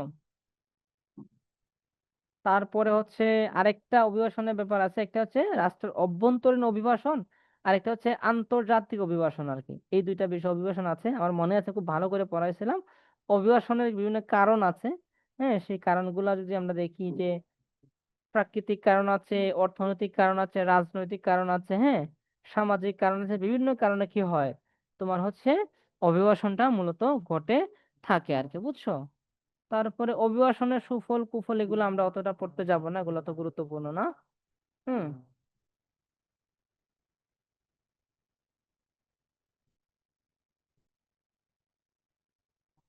আচ্ছা, এটা খুবই গুরুত্বপূর্ণ, জনসংখ্যার ঘনত্ব। এটা আমরা একটু গুরুত্ব দিয়ে দেখি আর কি, যে জনসংখ্যার ঘনত্ব হচ্ছে যে কোনো দেশে মোট জনসংখ্যা এবং ভূমির যে পরিমাণ, সেই পরিমাণকে আমরা যখন অনুপাত আকারে ভাগ করি, তখন সেটা কি হয়, জনসংখ্যা ঘনত্ব। অর্থাৎ ধরো প্রতি 1 কিলোমিটারে কতজন মানুষ বসবাস করে, এটাই কি মূলত জনসংখ্যার ঘনত্ব। বুঝাইতে পারছি? জনসংখ্যার ঘনত্ব আমরা কিভাবে বার করি দেখো, যে উপরে হচ্ছে আমরা মোট জনসংখ্যা লিখি। যেমন ধরো বাংলাদেশের জনসংখ্যা কত, প্রায় ধরো 22-23 কোটি হবে, ঠিক আছে? আচ্ছা, তাহলে এই মোট জনসংখ্যা আমরা বাংলাদেশে আয়তন আছে 1,60,570 বর্গ কিলোমিটার, এটা দিয়ে ভাগ দিব। এটা দিয়ে ভাগ দিলে কি, যেটা ভারতে দেওয়া, দেখো এখানে দেওয়া আছে যে জনসংখ্যা 14, এটা অনেক আগের ডাটা। হ্যাঁ, এটাকে আমরা আয়তন দিয়ে ভাগে, তাহলে যেটা বের হবে যে প্রতি কিলোমিটারে কি হচ্ছে, 1,515 জন মানুষ বসবাস করতেছে। এটাই কি আমাদের জনসংখ্যার গুরুত্ব। ওকে। আচ্ছা, কাম্য জনসংখ্যাটা জনসংখ্যাটা কি, যে কাম্য জনসংখ্যা হচ্ছে যে কোনো দেশের মোট জনসংখ্যা ও কার্যকর ভূমির অনুপাতে ভারসাম্য থাকলে তাকে কি বলা হয়, কাম্য জনসংখ্যা বলা হয় আর কি, বুঝছো?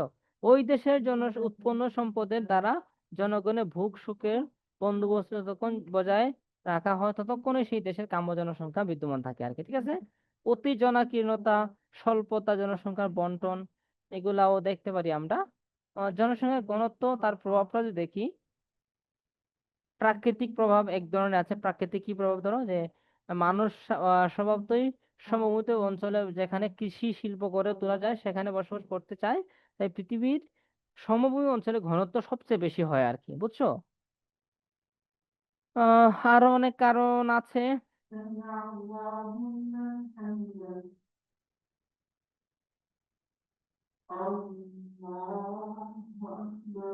এখানে আসো, বাংলাদেশের বর্তমান যে জনসংখ্যা, এটা যদি আমরা দেখি, বাংলাদেশের বর্তমান জনসংখ্যাটা এটা কি না, যথেষ্ট না, এবং এটা হচ্ছে দেশের জন্য খুবই অনেকটাই বোঝায় পর্যায়ে চলে গেছে আর কি, বুঝছো? এখন কি বলা আছে, যে বাংলাদেশ পৃথিবীর অন্যতম একটি ঘন বসতিপূর্ণ দেশ।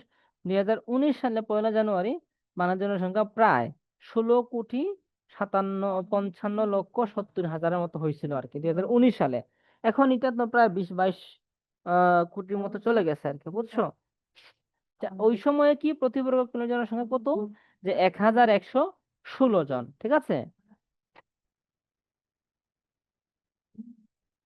বাংলাদেশের জনসংখ্যার বৈশিষ্ট্যগুলো তুমি দেখো, যে দ্রুত বৃদ্ধি পেয়েছে, আবার হ্রাসও পাচ্ছে।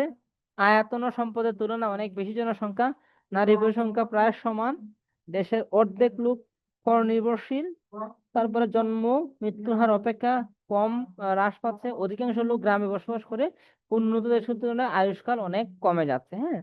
আচ্ছা, আমাদের জনসংখ্যা বৃদ্ধির হার অনেক বেশি, তোমরা জানো নিশ্চয়ই।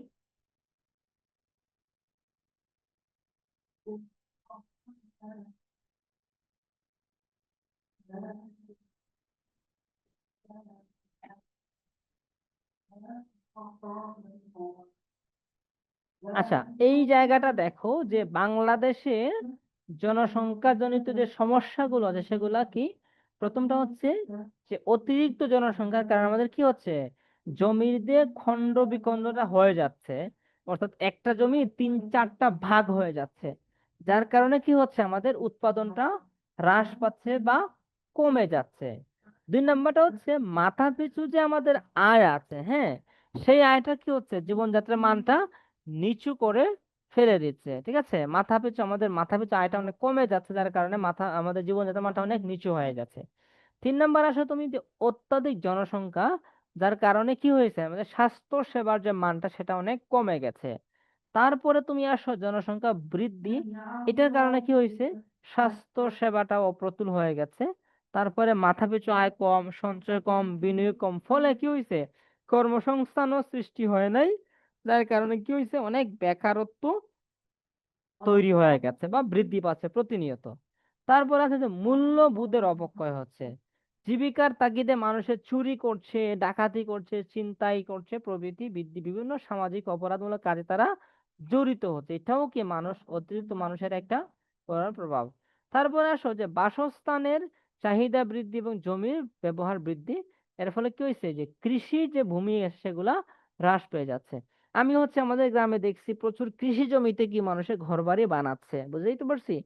মানুষ বাড়তেছে, মানুষের থাকার জায়গা পাচ্ছে না, তাদেরকে তো থাকতে হবে, যার কারণে কি হচ্ছে? তারা কৃষি জমিতে বাড়িঘর বানাচ্ছে। এর ফলে কৃষিতে একটা বড় নেগেটিভ প্রভাব পড়তেছে আমাদের ওখানে। তারপরে আসলে যে জনসংখ্যা দ্রুত বৃদ্ধি এবং খাদ্যটা কমে যাচ্ছে, খাদ্য ঘাটতি তৈরি হচ্ছে। তারপরে হচ্ছে বন জঙ্গল যেটা আছে আমাদের, পাহাড়, এগুলা নিধন হয়ে যাচ্ছে, গাছ বৃক্ষ পরিবেশটা দূষণ হয়ে যাচ্ছে যার কারণে। তারপরে খাদ্যে আমদানি বৃদ্ধি পাচ্ছে, এটা যদিও এখন আপাতত নাই, আমদানি আমাদের করতে হয় না আপাতত খুব একটা। তারপরে অত্যধিক ছাত্র ছাত্রী ভর্তি, শিক্ষার পরিবেশ নষ্ট, ভর্তি সমস্যা, এই বিষয়গুলোর কারণে কি হচ্ছে? শিক্ষার মানটাও অনেকটাই হ্রাস পেয়ে যাচ্ছে, ঠিক আছে।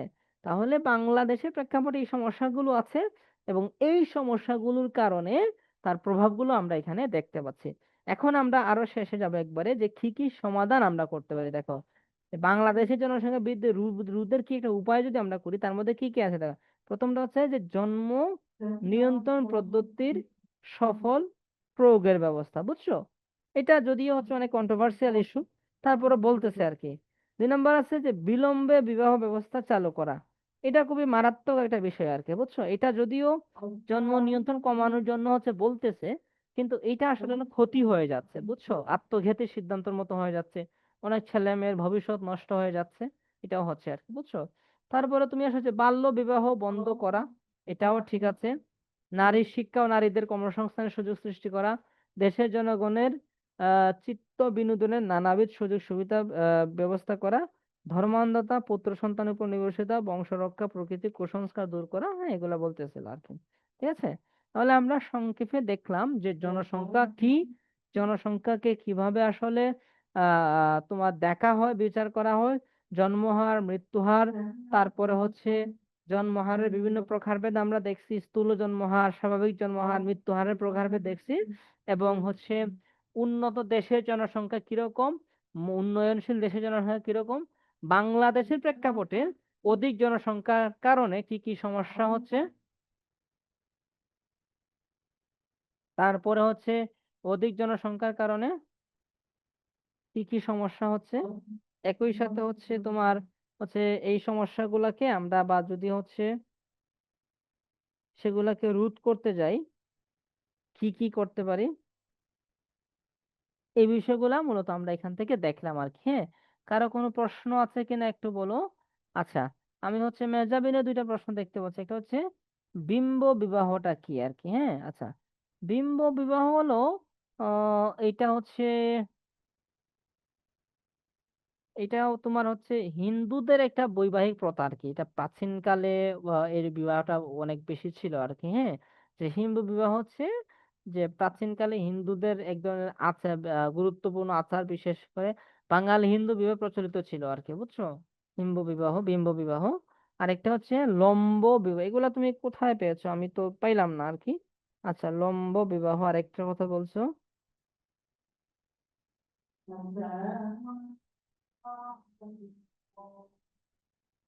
দুটাই আর কি, হ্যাঁ, দুটাই হিন্দুদের এক ধরনের বিবাহ আর কি। তাদের বিবাহের বিভিন্ন প্রথা আছে, তার মধ্যে একটা হচ্ছে হিম্ব বিবাহ প্রথা, আর একটা হচ্ছে লম্ব বিবাহ প্রথা আর কি, বুঝছো? আচ্ছা, এটা ওই যে এক একটা অঞ্চলে এক এক ধরনের প্রথা আছে না, যে এই যেমন ধরো কিছু অঞ্চলে দেখবা যে বউকে কিভাবে বরণ করা, নতুন বউকে কিভাবে বরণ করা হয় আর কি। আবার কিছু অঞ্চলে দেখবা যে অনেক জিনিসপত্র দিয়ে, এটা হচ্ছে এক একটা অঞ্চলের প্রথা আর কি। তো হিন্দুদের মধ্যে এই 2 ধরনের প্রথা ছিল, একটা ছিল হিম্ব বিবাহ আর একটা ছিল লম্ব বিবাহ আর কি। হ্যাঁ, দুইটাই মূলত হচ্ছে তাদের বিশেষ সম্মান প্রদর্শনের জন্য হচ্ছে এগুলো করা হইতো আর কি। হ্যাঁ, আচ্ছা, তারপরে হচ্ছে আমরা আরো সামনে যাব। না, আমাদের সামনে যাওয়ার না, আমরা মোটামুটি এই অধ্যায়টা শেষ করে ফেলছি আর কি, বুঝছো? তিনটা অধ্যায় আমরা কভার করে ফেললাম। এখন তোমাদের কি আর কোনো প্রশ্ন আছে? আজকে কিন্তু আমরা এই অধ্যায় শেষ করার মাধ্যমে ভূগোলের রিভিশন ক্লাসগুলো আমরা শেষ করে ফেলছি, বুঝছো? এখন ভূগোলটাও শেষ রিভিশন ক্লাস, ইতিহাসের রিভিশন ক্লাসগুলো আমাদের শেষ, বাকি আছে পৌরনীতি। পৌরনীতি আর অর্থনীতি আমরা সেগুলো হয়তো কালকে পৌরনীতি ক্লাস আছে, তোমরা সবাই ক্লাসে জয়েন করিও। আর যাদের হচ্ছে কোনো সমস্যা যদি থেকে থাকে তাহলে হচ্ছে জানাইও আর কি, ইনশাল্লাহ সেগুলো সলভ করে দেওয়ার ট্রাই করবো আর কি, হ্যাঁ। তাহলে আজকে আমরা এ পর্যন্তই রেখে দিলাম, তোমাদের কোনো যদি কিছু বলার থাকে তাহলে আমি একটু শুনবো, শুনে হচ্ছে রেখে দিব আর কি। কারো কিছু বলার আছে শেষ পর্যন্ত? আছে হচ্ছে, আমি দেখতে পাচ্ছি হচ্ছে সামিরা আছে, লাইবা আছে, মেহজাবিন আছে, তাবাসসুম আছে। সবাই কি আছে নাকি? এতজন থাকার কথা না। আচ্ছা, আমি একটু দেখে নিই। সামিরা, মীরা, মেহজাবিন আর লাইবা, এই চারজন তোমরা আছো। তোমরা শেষ পর্যন্ত থাকার জন্য অসংখ্য ধন্যবাদ তোমাদেরকে। আচ্ছা, তাহলে কিছু যেহেতু বলার নাই, তাহলে আমরা এখানে শেষ করে দিচ্ছি আর কি। আগামী পৌরনীতি ক্লাসে সবাই জয়েন করিও, ইনশাল্লাহ ওখানেও কথা হবে। আর ক্লাসের বাইরেও যদি তোমাদের যে কোনো সমস্যা থাকে তাহলে আহ আচ্ছা, মীরা, সামিরা হচ্ছে কি বলছো? জ্বর মানে তোমার কি জ্বর টর এরকম কোন একটা কিছু? আমি ঠিক বুঝি নাই, আরেকবার একটু বলো কষ্ট করে।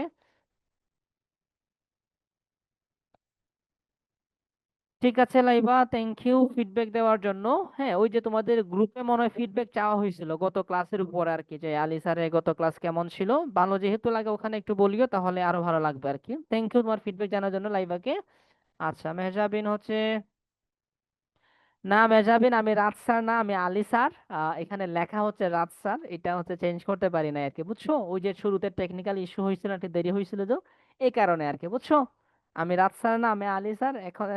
ক্লাস শেষ করার পরে চিনলে আলী স্যার আছে, ঠিক আছে। আচ্ছা, ওকে। ওয়ালাইকুম আসসালাম মেহজাবিন। ওকে, ঠিক আছে, ভালো থেকো সবাই। আমার পক্ষ থেকে তোমাদেরকে সালাম, আসসালামু আলাইকুম। ওয়ালাইকুম আসসালাম লাইবা, ভালো থেকো।